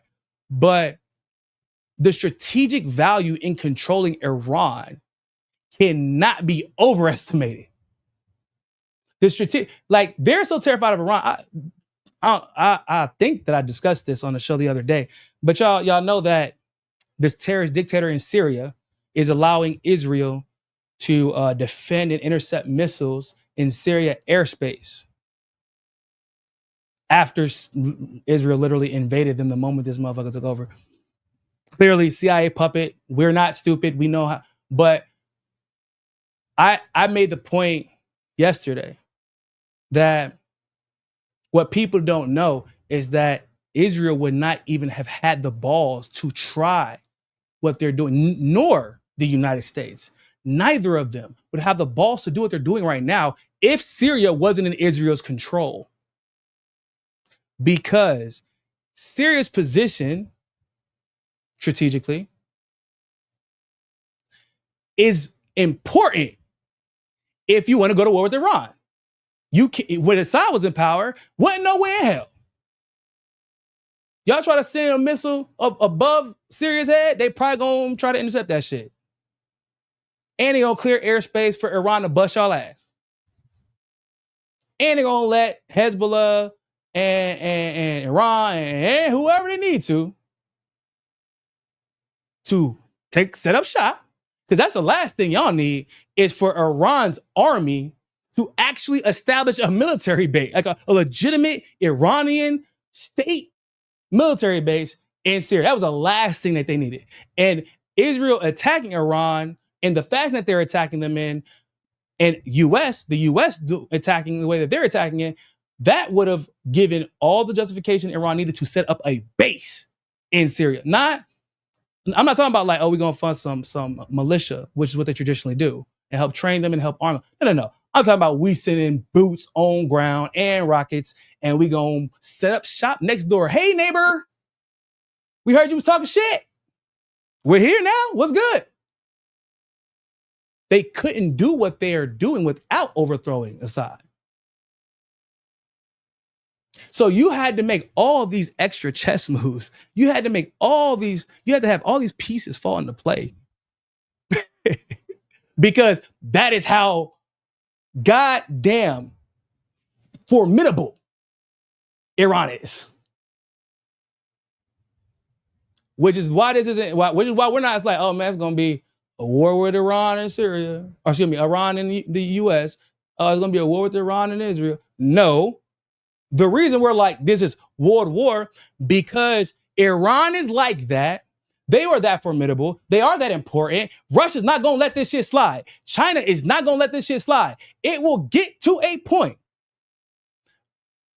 that both China and Russia and all their allies, wherever they may be, because there's going to be a decision that has to be made. Everybody knows it. Can we risk losing Iran in that region? Can we risk it? There's going to be a risk assessment, and I already know what the answer is going to be, ladies and gentlemen. We know what the answer is going to be. No, we can't. No, we can't. They're not going to allow because it was one thing when it was just Israel, but now it is now not speculation. I'm sure they knew that before. But it's not speculation anymore. This was all like the U.S. was planning this, which means the U.S. wants control of Iran. And they're not going to allow that. They're not. Look at all the effort that Russia put into helping Syria. Now, it didn't work out the way it should have. But like they fought a long time to preserve Assad's government in Syria and combat the U.S. and the terrorism that the U.S. was funding there. So imagine what they would do if it came down to it in order to protect Iran. That's all I'm saying. Now, y'all know there has been all this talk about how silent the Democrats have been. Where the Democrats at? Where the Democrats at? I'm like, we already know where the Democrats at. They're silent because they agree. And then it was yesterday. I want you to think about this, especially given the context of the clip I'm about to show y'all. They have been silent because they agree. And then all of a sudden, like the last maybe 2 days, it's gone from silent to, well, let's not think about it in terms of Trump. Let's just think about it in terms of how much we don't like Iran. Yep, that's exactly what I was waiting for. We knew it. Now, y'all know, ladies and gentlemen, there is no propaganda campaign that can be considered complete until they march Van Jones out in his best tap dancing shoes.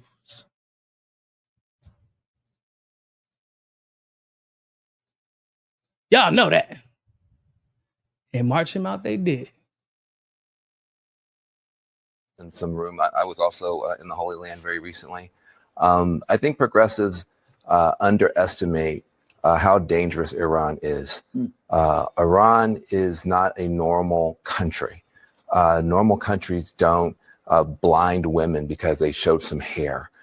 They don't empower little gangs and proxies to surround a country and fire rockets and rape people. So Iran. Bruh, what? Like, coming from a black man, understanding the historic context of black men being demonized as predators by Hollywood propaganda and government propaganda. And like to have him come on here and pull this bullshit. Like, yeah, Iran's not a normal country. Oh, those black people aren't normal. Though that neighborhood isn't normal. That ethnicity isn't normal. Like, bro, that is just have them surround countries. But what the fuck is he talking about, bro? What is he talking about? You know, they never gave us examples. They never give any specific examples of this. What they actually describe oftentimes are what the terrorist groups funded by the United States do. The two things are clear. The what, they cannot have a bomb, and the why, because they say death to America, death to Israel, and death to all the Jews. One of those should offend you if you're progressives. At least one should offend you. And so the question, though, is the who and the how. Is Israel going to take out this nuclear capacity by dropping people there who blow it up? Or is America going to take it out by dropping a bomb that blows it up? But the what and the why are clear, and I think progressives should get on board with that. We cannot have a nuclear-armed Iran. I was in the region. You were in the region. This is a very dangerous power that cannot get a nuclear weapon. He was in the region. Like, the vagueness.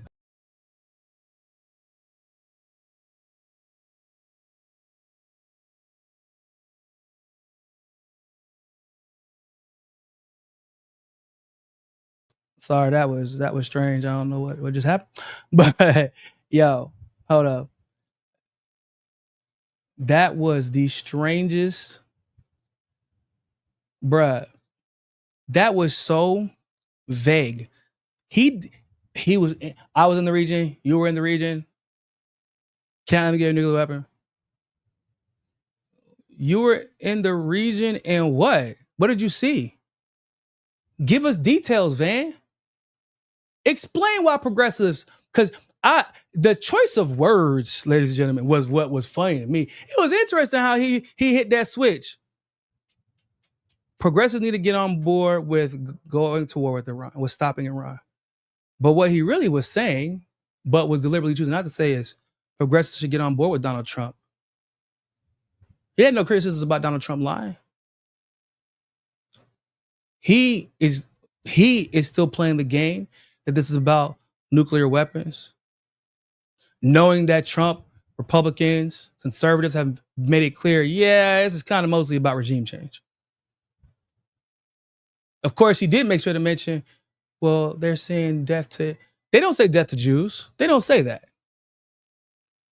They might say death to Israel. Can you blame them? If a country was trying to destroy my nation all the time, the country was assassinating my leaders all the time, what the hell would you expect me to scream? Hey, my brother. What, like, e aí? Tamo junto. Fala comigo, amigão. What you want me to welcome him in my crib? Seja bem-vindo. What? Like, come on, bro. For real?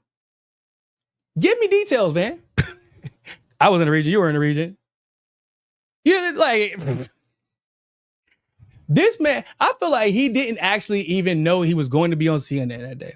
I think that there was some knowledge behind the scenes that Trump was going to bomb Iran yesterday. They're clearly, based on the propaganda we had seen the entire day. I mean, we were inundated with propaganda all day yesterday and even Friday. I don't think that he even knew he was going to go on, because he just came on and said absolutely nothing. I ain't seen Van Jones in months, people, in months, which is typical Van Jones. Generally, we don't really see him until the elections come around. But he gets on here to say, I think that progressives have to support going to war with Iran.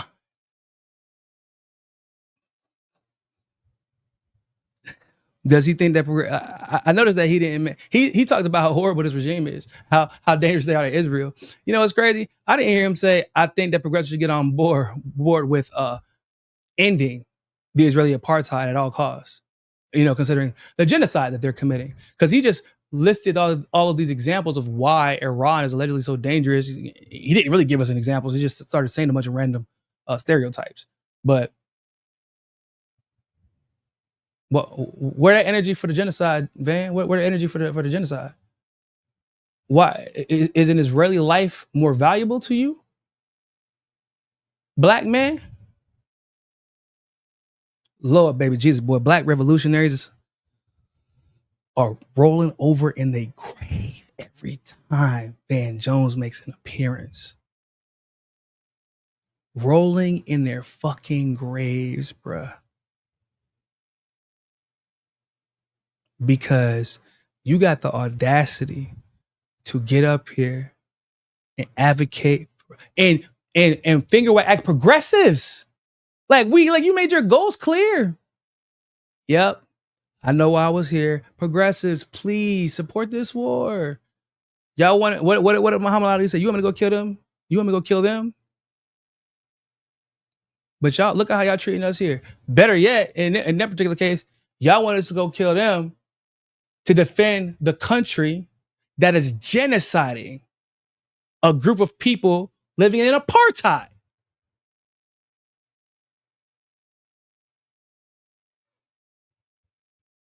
What?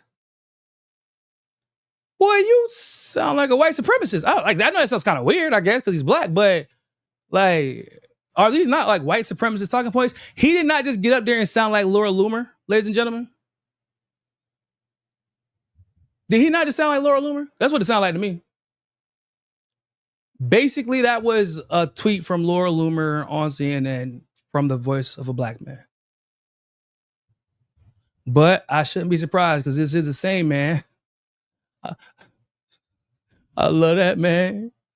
But Joe Biden, I love that man. I hate to see it go down like this. I love that man. Boy, Toby, if you don't get your ass in the house. Jesus Christ. Oh, Samuel L. Jackson. Miss Your Candy. It's always great to hear from the far left, like Van Jones. Yeah, far left. Boy. I wouldn't even consider Van Jones far left. He damn sure not. He's not even left it, Joe. Oh, but it gets better once again, because they were quiet, and really the only reason they started coming out too is because there were some articles that began circulating and percolating about like the Democrats. Like, yo, hey, real quick, because they have this contrast because of all the ICE raids that happened like 2 weeks ago. It's like, damn, bro, y'all was loud as shit 2 weeks ago. Y'all were fundraise. We gotta fight Trump. Trump. Fuck, blah, protect immigrants. Democrats, unite. We can't let them arrest Gavin Newsom. Dan was like, oh, hold up. Why are they're silent as hell. They're silent as hell in the middle of campaigns across the country. They've already started campaigning for midterms. Their ads are all over the radio. But in social media, interviews, et cetera, they had nothing to say. And I'm like, oh, I could tell you why. There was an article that literally said, where is Hakeem Jeffries and Chuck Schumer? Because they're leaders of the House and the Senate. Or, the minority leader of the Senate, minority leader of the House, and then leader of the Senate. Okay. I know where they're at. They're in the same goddamn APAC meeting as Donald Trump. What you mean where they at? You ain't gotta have Find My iPhone to know that. And then this is what Hakeem Jeffrey said. For those who are curious as to what he was doing, he was crafting a strongly worded letter of support. Iran is a sworn enemy of the United States, of y'all, not me. Just want to be clear about that. And can never be permitted to become a nuclear capable power. Israel has the right to defend itself against escalating Iranian aggression, and our commitment to Israel's security remains ironclad. The defense is crazy. The way they use this word defend over and over again is so bizarre to me. I'm like, the same Israel just overthrew the Syrian government, the same Israel that just launched another offensive against Lebanon after sending pagers to kill Lebanese people. The same Israel is committing a genocide in Gaza only to escalate and start killing more people in the West Bank since then. The same Israel that's launching rockets, bombing embassies to attack Iranian foreign leaders and Syrian territory. The same Israel that's even funding terrorists in Africa. Escalating Iranian aggression. This is just fucking crazy to me. It's gaslighting, bro. It is damn near enough to trigger somebody, bro. Have you ever been like an abusive relationship or a mentally abusive relationship or emotionally, like, I feel like just looking at this stuff and the wording, it's like a triggering, it's very triggering because people know it's like, oh, I'm just defending myself. Why did you make me do this? Type shit. The authority to declare war belongs solely to the United States Congress. President Trump and his administration must refrain from engaging in offensive military action in Iran without explicit approval from the House of Representatives and the Senate. That is your attempt to not cause World War III. Aggressive diplomacy resulting in a longer and stronger agreement that permanently halts Iran's nuclear aspirations is the most appropriate course of action at this time. So like, nah, yo, once again, and I said this is they're gonna pull that same bullshit they pulled for Syria. Their biggest complaint whenever Trump bombed Syria was what? I can't believe he bombed Syria without coming us first. How dare he? Hold up. So it's like, are you mad that he bombed Syria under false pretext with false intelligence with zero proof? Only to be proven that there was no chemical attack? Oh no, you were mad because he didn't talk to y'all first? But you actually do approve of the attack. You just mad that he didn't hear. I mean, y'all were all over Twitter talking about how much you support the attack. Why would he even feel like he needed to take a goddamn vote? You're not gonna hold him accountable for it. Because y'all agree. So if y'all want to know where the Democrats have been at, this is where they've been at. Bernie crowd. So y'all know Bernie he's gonna hit you with that Netanyahu nonsense. But what's more interesting about this, when he found out the news in real time that Trump attacked Iran, what's interesting about this isn't necessarily Bernie's reaction, but it lets you know how everybody else feels.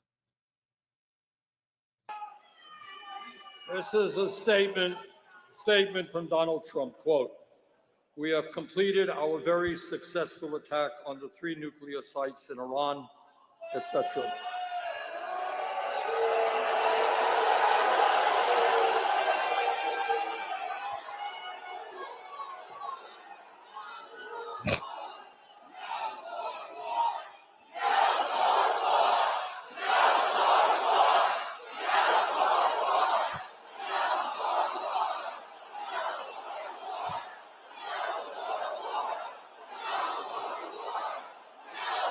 I agree. And I want to tell you something. Do you though, Bernie? Do you? You better agree in the moment because your boy, look. But listen, respect for that crowd.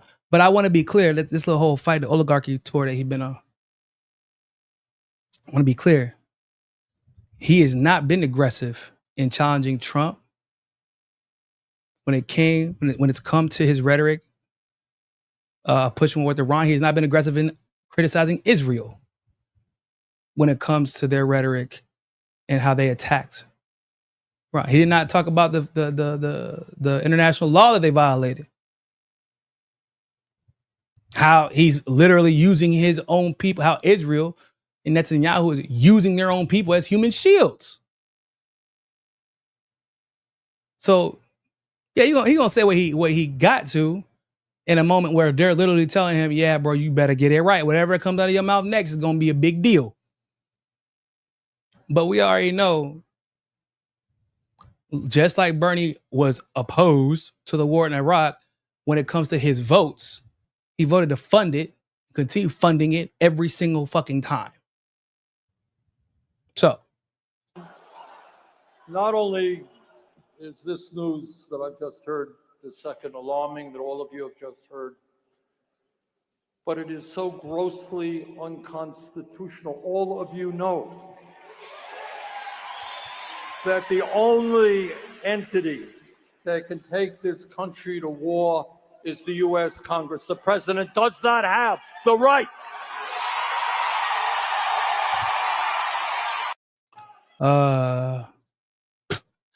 I think that they lost the plot in the middle of their chance for no more war. He's like, I know, me too, no more war. But the only one who can take us to war is us, not the president. Yeah. Hold up, what? I thought, no, the answer to that was still, yeah, but fuck all that, no more war. Like, my opinion on war didn't just change because the Senate approved. Like, what? You're like, yeah, hold up. No, y'all just said no more war. And Bernie's like, no more war. And he's like, yeah, but it's not the president who can start a war. It's us. It's us, our job, our authority. So, hold up. Are you mad? Because it didn't seem like he was that upset about the new, like, you just effectively found out that Trump initiated World War III. And once again, all the previous context we discussed, the lies and layers of lies on top of more layers of lies to get to this point. And your complaint after hearing that Trump launched this attack, this unconstitutional attack, is, I can't believe he didn't go through Congress first.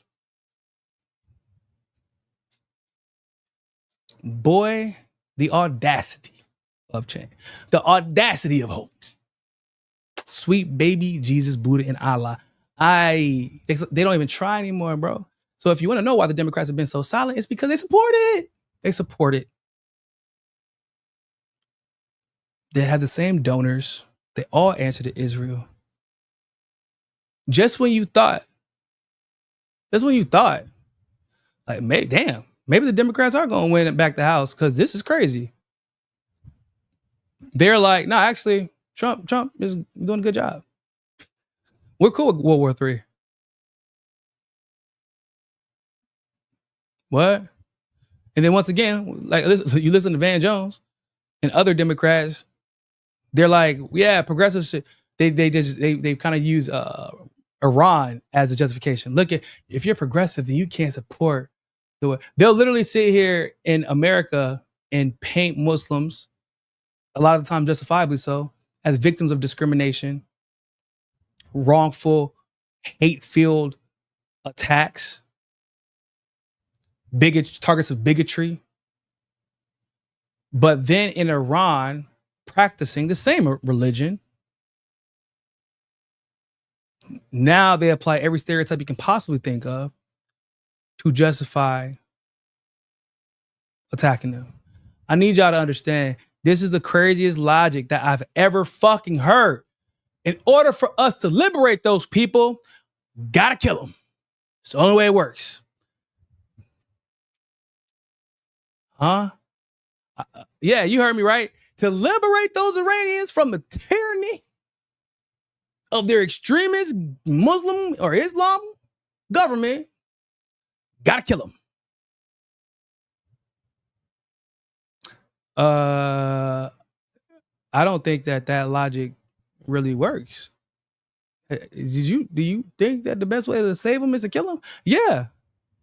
Because otherwise they're gonna get killed. They're gonna suffer if we don't kill them.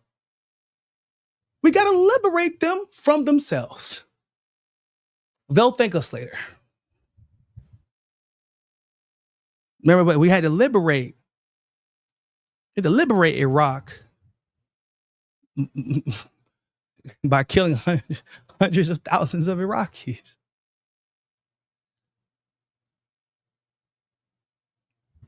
We had to liberate Syria from a brutal dictator in Assad, by putting a brutal dictator in power who's literally a terrorist. We replaced an ophthalmologist, literally, with a terrorist. From Al-Qaeda, of all, from Al-Qaeda, who then formed the HTS and is refusing to hold elections, and then immediately started targeting ethnic and religious minorities. All the things that they claim Assad was doing.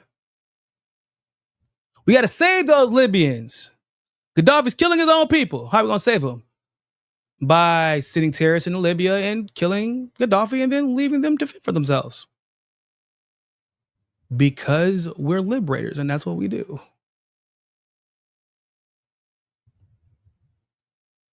I'm going to leave y'all on this final note. I don't even know if this is going to be the last time I stream today. I might have another stream later, depending on what happens. But I want y'all to think about something. First of all, like, share this video, subscribe. Appreciate you guys sticking around for so long. On this Sunday, subscribe. Help us get to 1 million followers or subscribers, excuse me. Help us get to, y'all can do it. I got faith in y'all. We can, because look at the results of the wrong people having the loudest microphones. Look at the results. Manufacturing consent is key to the regime change efforts of the empire.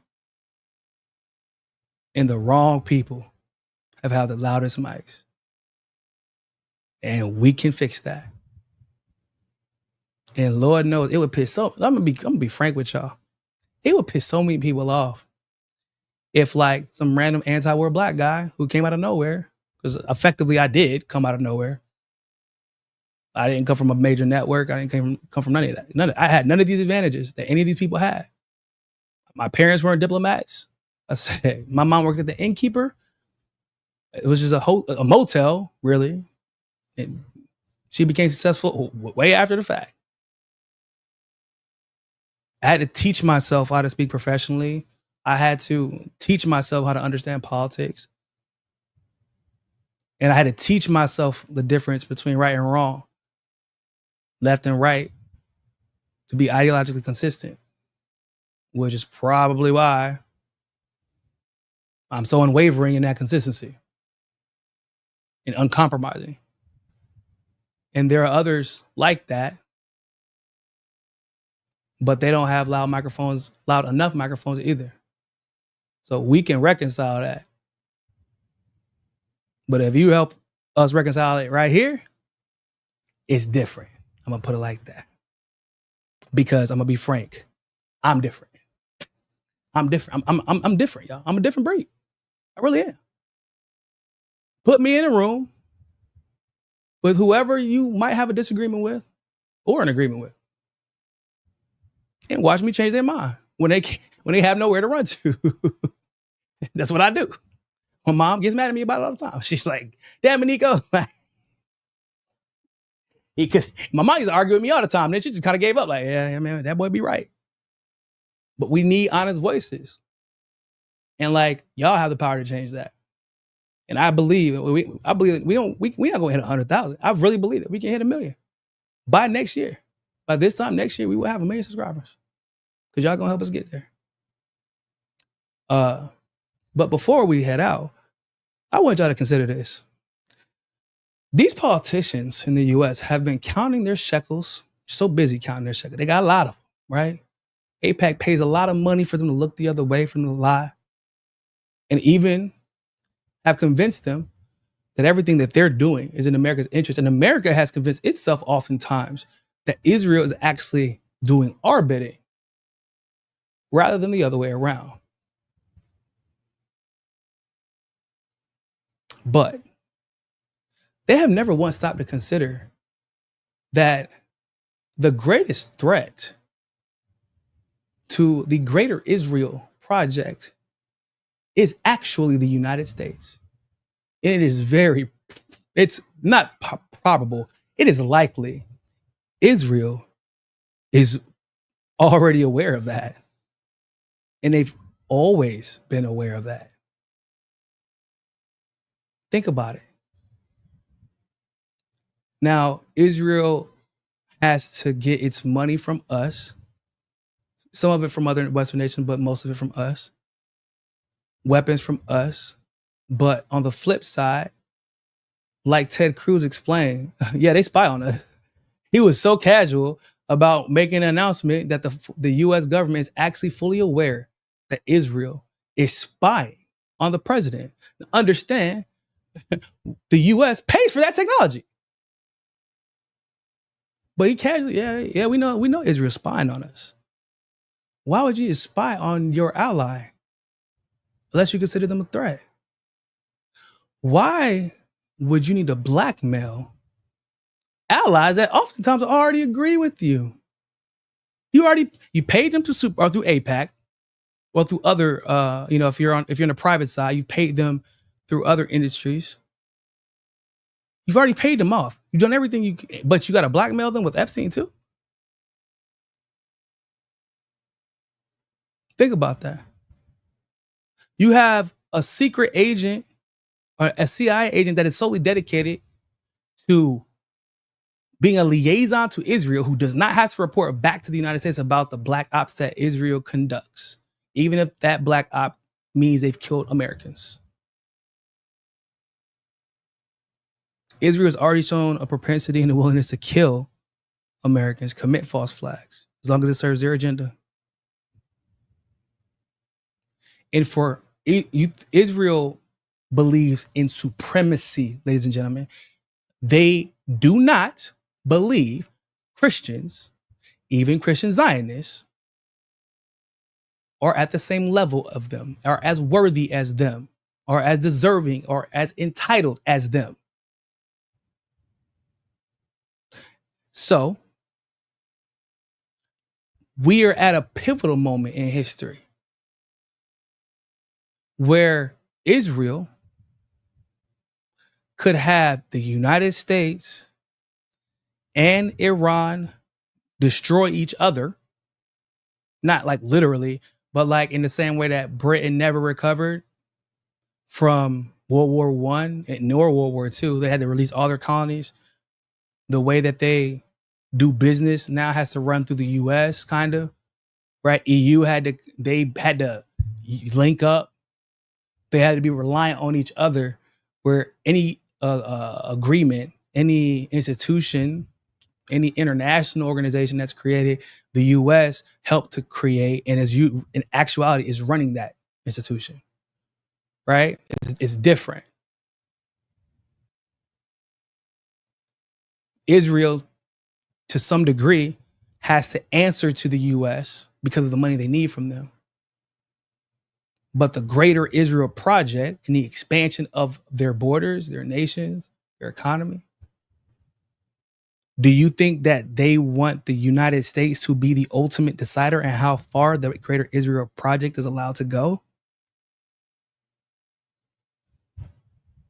Think about that.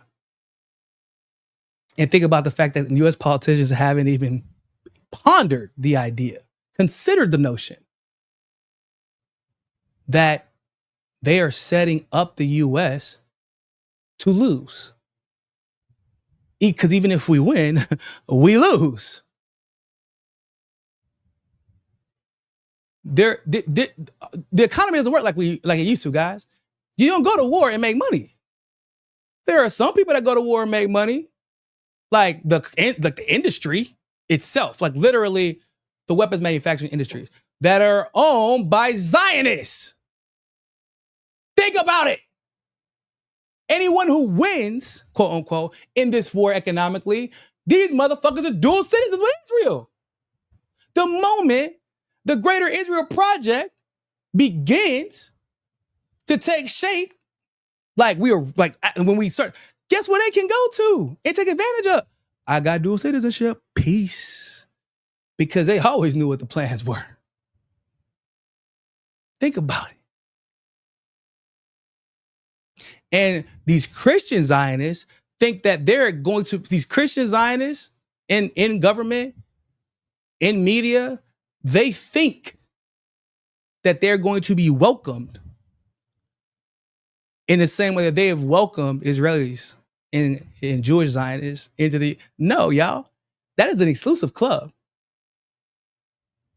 They might let y'all into the main club on the dance floor, but y'all not invited to the VIP section. Y'all not sitting in the booth popping bottles with them.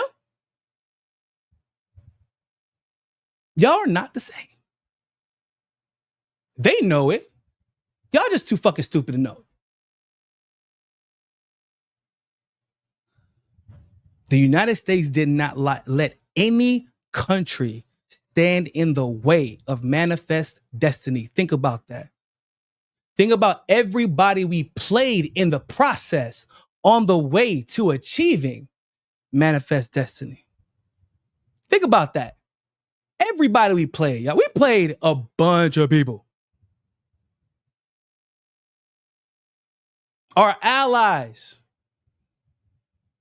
And as Great Britain was having to they had to drop India, drop, a bunch of countries. They had to drop China. They had to drop Hong Kong. Right? Like, and we was like, yep, another one. Oop, another one. France had to drop a bunch of countries. Oop, another one. Another one. Y'all not gonna help us for real? Nope. How are we gonna control them if y'all control them? Think about everybody we screwed over to become the United States of America that we know today.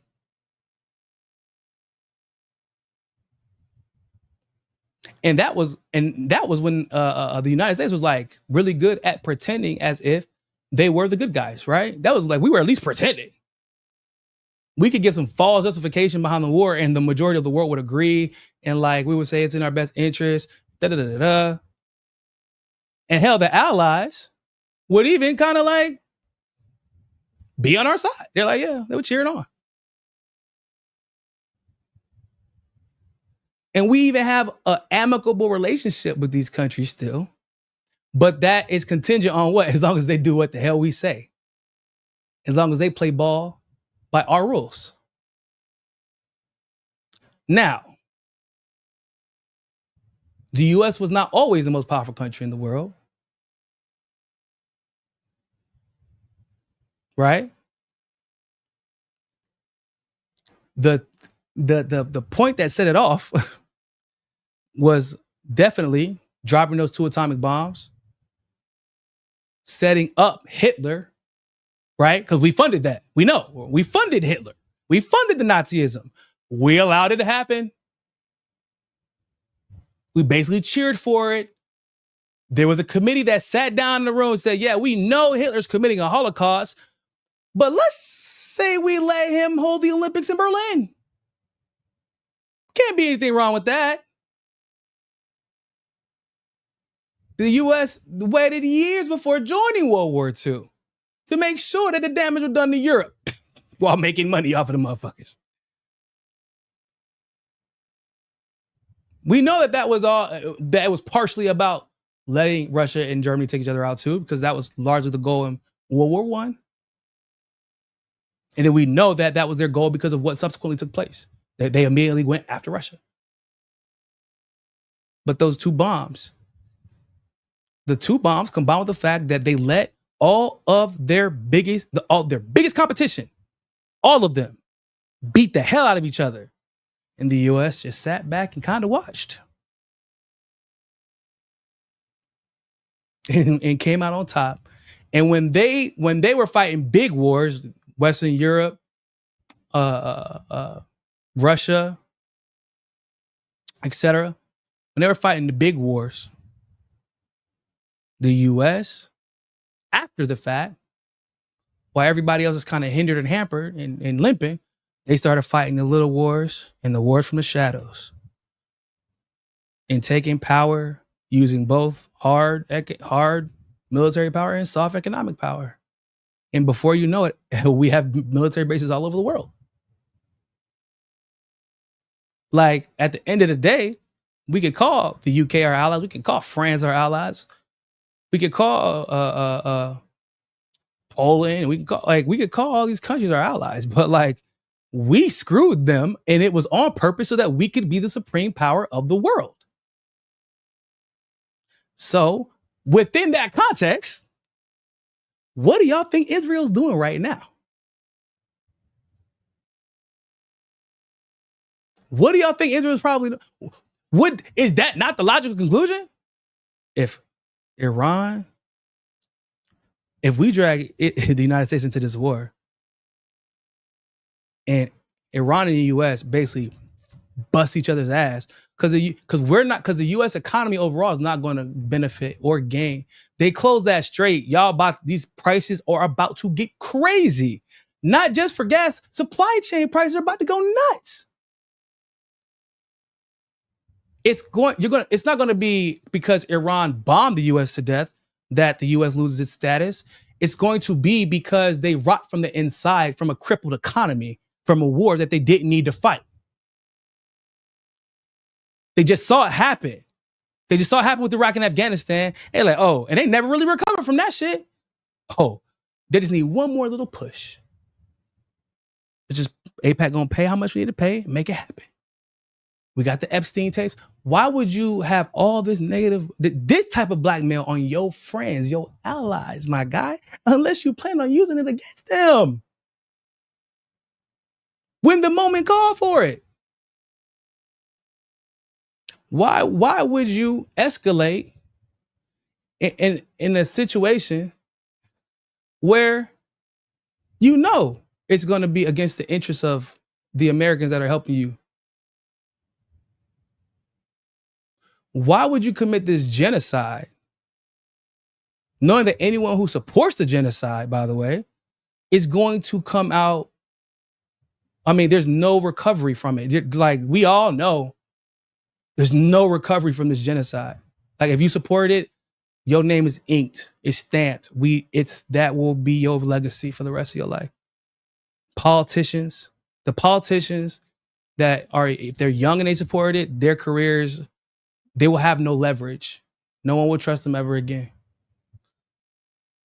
The older ones, they're on the way out. Anyone who runs for president at this point, either major party, is a genocide apologist, a genocide enabler. And everybody knows it.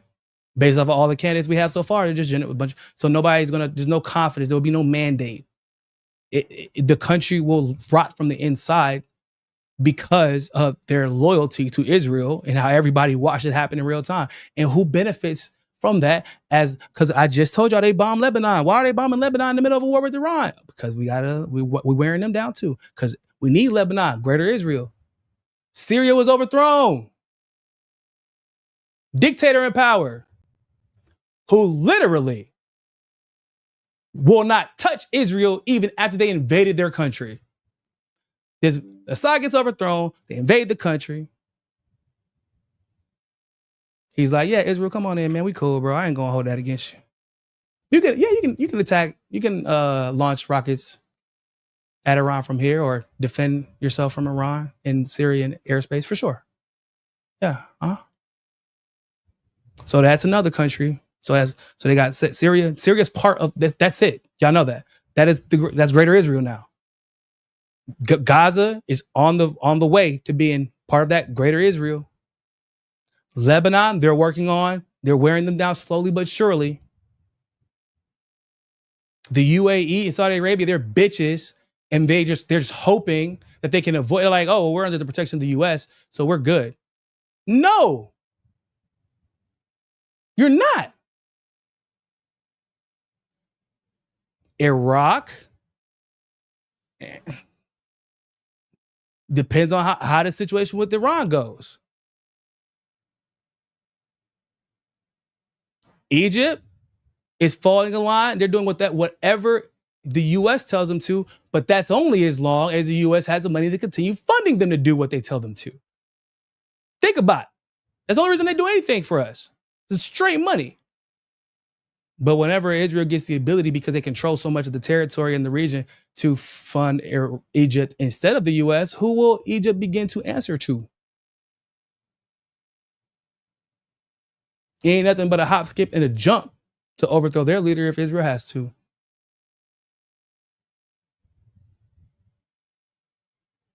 And as they begin to expand, Zionists will begin to move into these areas. And before you know it, Greater Israel at the expense of the last great challenge, the last great threat to the Greater Israel Project, which would be the United States of America.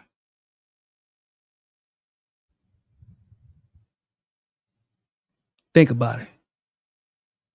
Oh, don't forget Jordan. I'm glad you brought that up. Jordan might, they ain't that far behind from being next on the list. You were absolutely right. Absolutely right.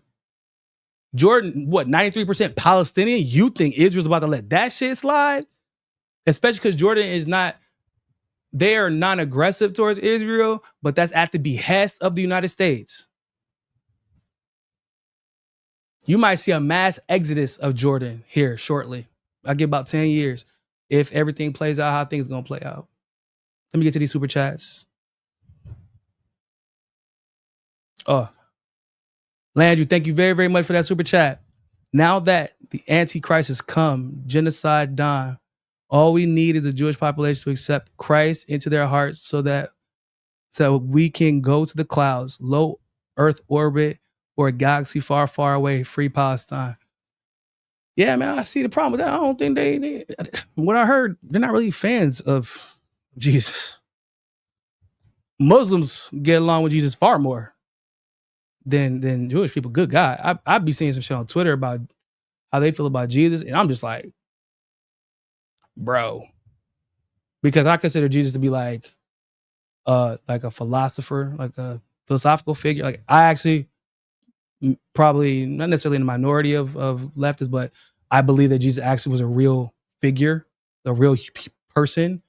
You know, whether or not he did the miracles that he claimed they did, that's a different conversation. It could be like a mixture of science, how it's perceived, sometimes exaggerating the story to sell the figure of Jesus as a religious authority. Cool, whatever. But I believe that like Jesus was Jesus, and he traveled because like there's so many accounts of his travels from Middle East, Southeast Asia, even East Asia.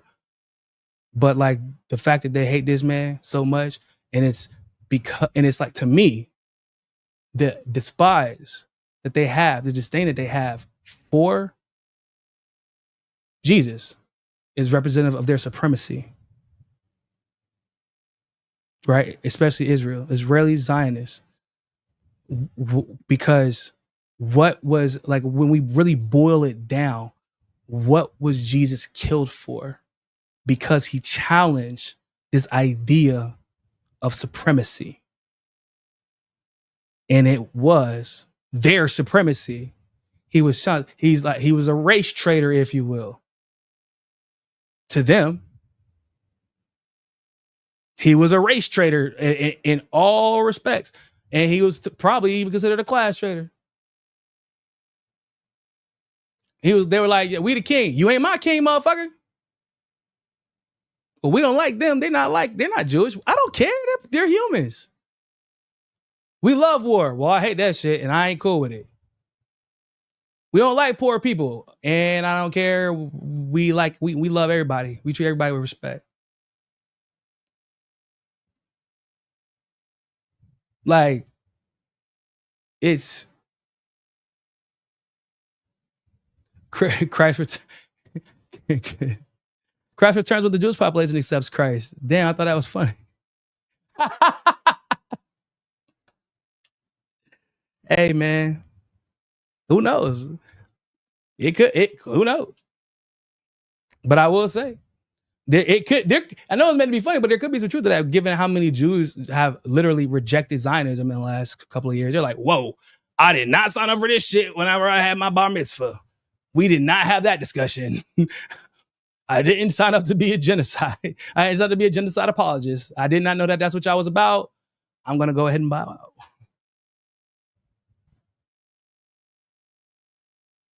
But on real tip, like that's like, Jesus has an anti-supremacist archetype that Zionists despise because of their inherent supremacist principles and values.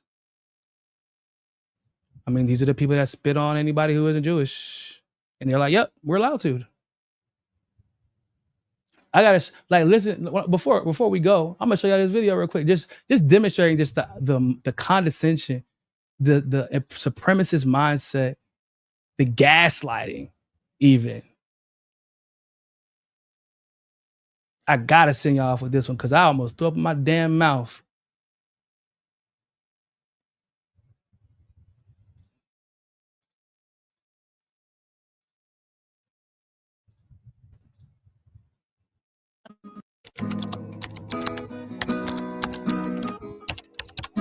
If I was sitting one-on-one with an Iranian citizen, this is what I would say. To my Iranian friends, we are with you. We want peace. The war is not with you guys, it's with the regime. We live only once, so choose the good life. We all stand behind you here, and we just hope that at the end of the day, we can have a direct flight from here to Tehran. I hope that one day we can get lunch in Tel Aviv. We want you to have what this is, which is freedom, peace, democracy, and hopefully you'll get that very soon. We love you and we want peace. Make another one, 2025, make another revolution in your country and become peaceful, become freedom, become free country. I admire you. My parents are both born in Iran. This is not obviously a war on you. This is a war against the Iranian regime. I hope that one day we all can live together in peace like the old days. Stop with the violence, stop with the hate. One day we'll all be free and proud to be under the same sun. Sing a song of freedom like. Stop with the violence, stop with the hate. Bro, first of all, we're not the most condescending shit. But we're not attacking you, it's your regime. Wow, that's weird. I didn't know that the car bombs were attacks against the regime. Oh, and also, they're not attacking you. I thought it was attacks against nuclear facilities. Oh, so it's not that either. Oh, we hope that one day you can have all this. You dumb fucks. Iran is one of the most like civilized, westernized countries in the world. Where are you getting this idea that they don't have that already? Oh, because you're racist and you're stereotyping them because you assume that Muslim-dominated countries are not advanced. Like, what? Are you kidding me? We want peace. Oh, and it's also crazy because like, what? Y'all want? Oh, now y'all want peace. Where was the energy for the genocide in Palestine? You found out that somebody got a bigger gun than y'all. Oh, so now you want peace. Ew, that's crazy. Because what they said in Palestine was everybody is guilty. Nobody is innocent. Not even the kids, because one day they'll grow up to hate Israelis. Isn't that what they said? Oh, but now we don't have a problem with y'all. We just have a problem with your regime. Damn. So it went from everybody, there's no such thing as an innocent Palestinian to we don't have a problem with y'all. Did that man literally advocate for them to overthrow their government? So I just want to get this straight. You want them to have what you have. Okay. You want them to live in a country where their government has a policy where they can kill their own civilians, citizens, military personnel, the moment it serves the country's interests? like the Hannibal Directive, because that's what happened. You want them to have a government that literally lets them be slaughtered, like with the Nova Festival that y'all keep pointing to, that we now know they were alerted. Well, they were told to move the festival days in advance because of the potential for that attack. And the attacks started, and the IDF waited hours to show up. They waited until the massacre already happened. And then they started blowing up their own people because they were so terrified that Hamas was going to overwhelm them. They started bombing their own people. Y'all want Iranians to live like that? Oh, or do you prefer that? Because like y'all like, oh man, we want y'all to live in freedom and democracy. What democracy? You mean the democracy that Netanyahu's been avoiding by starting a new war every 2 months? Just so that he doesn't have to have elections? Just so that he doesn't have to go through the corruption hearings that y'all are calling for? What democracy? Y'all don't have a democracy. Y'all don't have democracy. Like, what are you talking about? Come live like us. We want y'all to have the ability to create an apartheid state based off of a religion and ethnicity, like we do. We want peace. Y'all don't want this too? Also, if that was a message to Iranians, y'all want to explain to me why? Like, okay, y'all delivered this message in English. Okay, cool. But y'all didn't even have the decency, the audacity to pretend that this was actually for Iranians by putting the subtitles in Farsi or Arabic for them to actually know what the hell y'all talking about?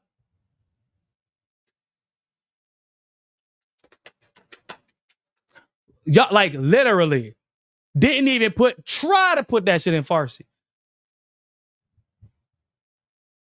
And y'all like, yeah, this is for Iranians. This is for y'all. This is y'all trying to pretend like y'all actually give a damn. Because y'all, for the first time, are scared. For the first time, y'all realizing y'all might actually have to fight a war against an army, against a military of another, not a militia being funded by another party. Like not with Yemen, who's busting ass from boats they put together with their hands and some duct tape and super glue. I mean, they still busting ass over there, but I'm just saying, like, it's different. Y'all realize y'all just are now realizing what it means to fight a war rather than commit a genocide. It's different, ain't it? It's different when you gotta hide in a bunker because that country from way over there can bust your ass. And they haven't even put troops on ground yet.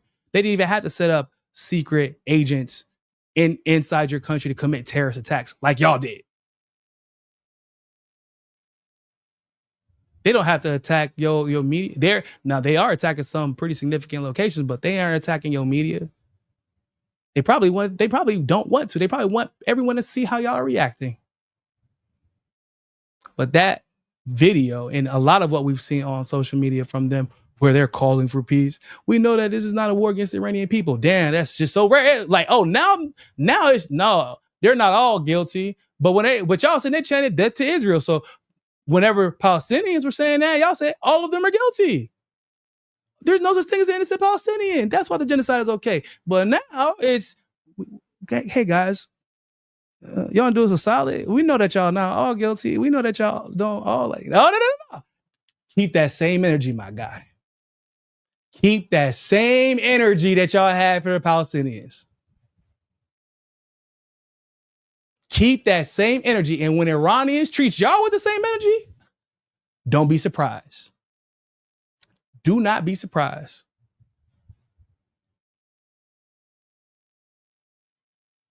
I don't feel bad for an Israeli, a single one, At least not an adult, but I don't feel bad for until I see what y'all said about Palestine. I wish for you what you wish for Palestine. Right? That's fair. I wish for you what you wish for Palestine. So let me see what you said about Palestine. Not even 3, 4, 5 weeks ago. Because that's what I wish for you. If you were screaming free Palestine, if you were challenging the Israeli government, hey man, that's what I wish for you. I wish for you to be liberated. I wish for you to not experience death and destruction. But I wish for you to experience what you wish for Palestine. And if you were on the side of Palestinian liberation, then, hey, God gonna look out for you, I guess. But I got a feeling a lot of them are looking back at their tweets, at their TikTok videos, at their Instagram reels, their Facebook posts, conversations they had on WhatsApp, their Telegram channels, and damn, I did not realize karma worked this fast. And I said, it's depressing as it is. I'm a believer in karma, in this universal cycle. Sometimes we don't understand why something is happening and why some people are suffering. But, in the concept of time, we haven't lived like a year or 2 years is nothing in the grander concept of time. And we won't know what the karma will look like, what the people who committed these crimes will suffer through, how there will be retribution. We don't know. We can mourn and we can call out what we're seeing when we're seeing it. And that will be likely part of the retribution. Will contribute to what happens later. And I'm like, it's insane that these people have to suffer like this. But don't worry, bro. The universe always gets its get back every single time. That is something that I have learned in my life. It won't be today. It may not be tomorrow. It may not be next week. It may not be next month. It may not be next year. But the universe always gets its get back. Always. Now, in this particular case with Iran, it actually kind of happened a little bit sooner than expected. I will say that. I will say that this whole situation, Israel basically setting itself up for failure, because I don't think it's going to go down the way they think it is. I think like this is all about the Greater Israel Project. Yeah, it could result in a massive war. Probably will. But not a war that they're about to win. There will be casualties. That's my biggest gripe. My biggest gripe isn't that Israel will win. My biggest gripe isn't that the U.S. will win. My biggest gripe isn't that the U.S. assisting Israel will somehow yield, will somehow deal a damaging blow, a finishing blow to the global South and BRICS and everything that they've been working on. That's not my biggest fear. I just care about every single life that's lost unnecessarily. When diplomacy was always an option. It was always an option, and they chose not to pursue it because these people are fucking psychopaths. That's my problem. But don't confuse that with the belief that I think that Israel's about to win, because they're not going to. Because Iran does not lose. Bro, Iran is undefeated. They are the Floyd Mayweather of countries in the Middle East. Every time somebody, at least in the modern Iran, post-World War II Iran, is the Floyd Mayweather. You can overthrow them a bit, and guess what happens? They just take their shit right back. You can send another country at them, they bust their ass. You can send rockets at them, don't matter. Try to overthrow the government again, doesn't matter. Try to invade them again, doesn't matter. And then they are so successful and so good at what they do that literally the United States will invade every other country in the region except for them. Because they're like, yeah, I ain't gonna lie to y'all, we don't want that smoke. We do not want that smoke. So I'm not worried about them losing. What I'm worried about is the lives that will be lost unnecessarily. That's what I don't want to happen. That's what I don't want. Because it's preventable. And it's not fair. It's not fair for them. It's not fair what they're going through for existing. It's not fair what the Lebanese are going through right now for existing. He's not fair what the Syrians are going through right now and every day because of what happened recently. Well, really, I guess for the last 10 years, really. But even now, because of a dictator, terrorist running their country at the behest of the United States and Israel. It's not fair what they're going through, bro. It's what Iraq is about to experience because of this fallout.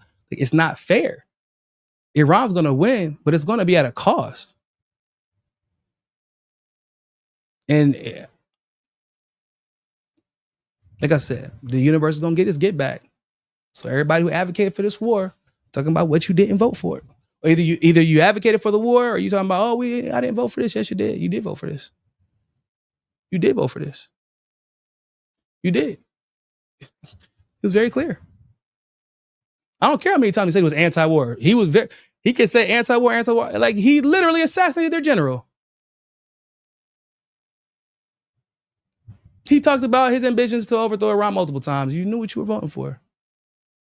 And everybody who advocated for this moment, good luck. With that being said, ladies and gentlemen, like this video, subscribe. You can support the show by clicking on the links in the description below. Patreon, support the show through Cash App. All those links are in the description. Become a premium subscriber here on YouTube. You can become a subscriber, obviously, on Twitter as well. Subscribe. And share, of course, and like. Follow us on Hotspot. I don't know if y'all got to catch our Hotspot stream that we did, which was dope.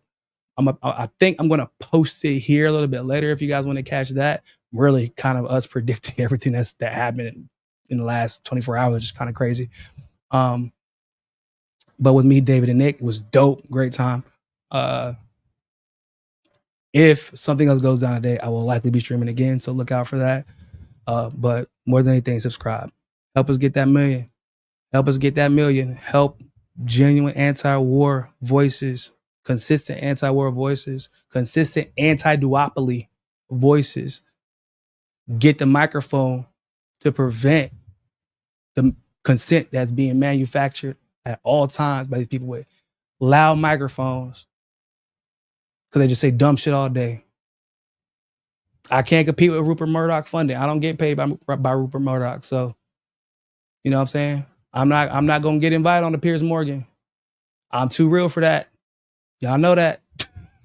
I'm not going to get invited on the Joe Rogan. I'm too real for that. You know that. I'm not going on Breaking Points. I'm too real for that. Like, I'm just being honest. But I don't need that. We just need y'all. We only need y'all. That's all it takes. That's all it takes. If we have y'all, then they have to come to the anti-war voices. That's how it works. So take that for what you will. With that being said, ladies and gentlemen, thank you all so much for tuning into this live stream special edition of For the People Podcast. Like this video, share this video. Make sure you comment after. Helps us in the algorithm. But always remember, maintain your peace, man. Try to maintain your peace. I know it's hard. I know it's stressful. Maintain your peace. Maintain your mental health. Check in on your people. Because everybody's stressed out right now. Everybody's a little bit worried. Look, everybody woke up on edge today. Everybody. I got so many texts, bro. Everybody woke up on edge. So maintain your peace. Maintain your balance. Try to. I know it's difficult. But always remember, more than anything else, find your balance. Peace.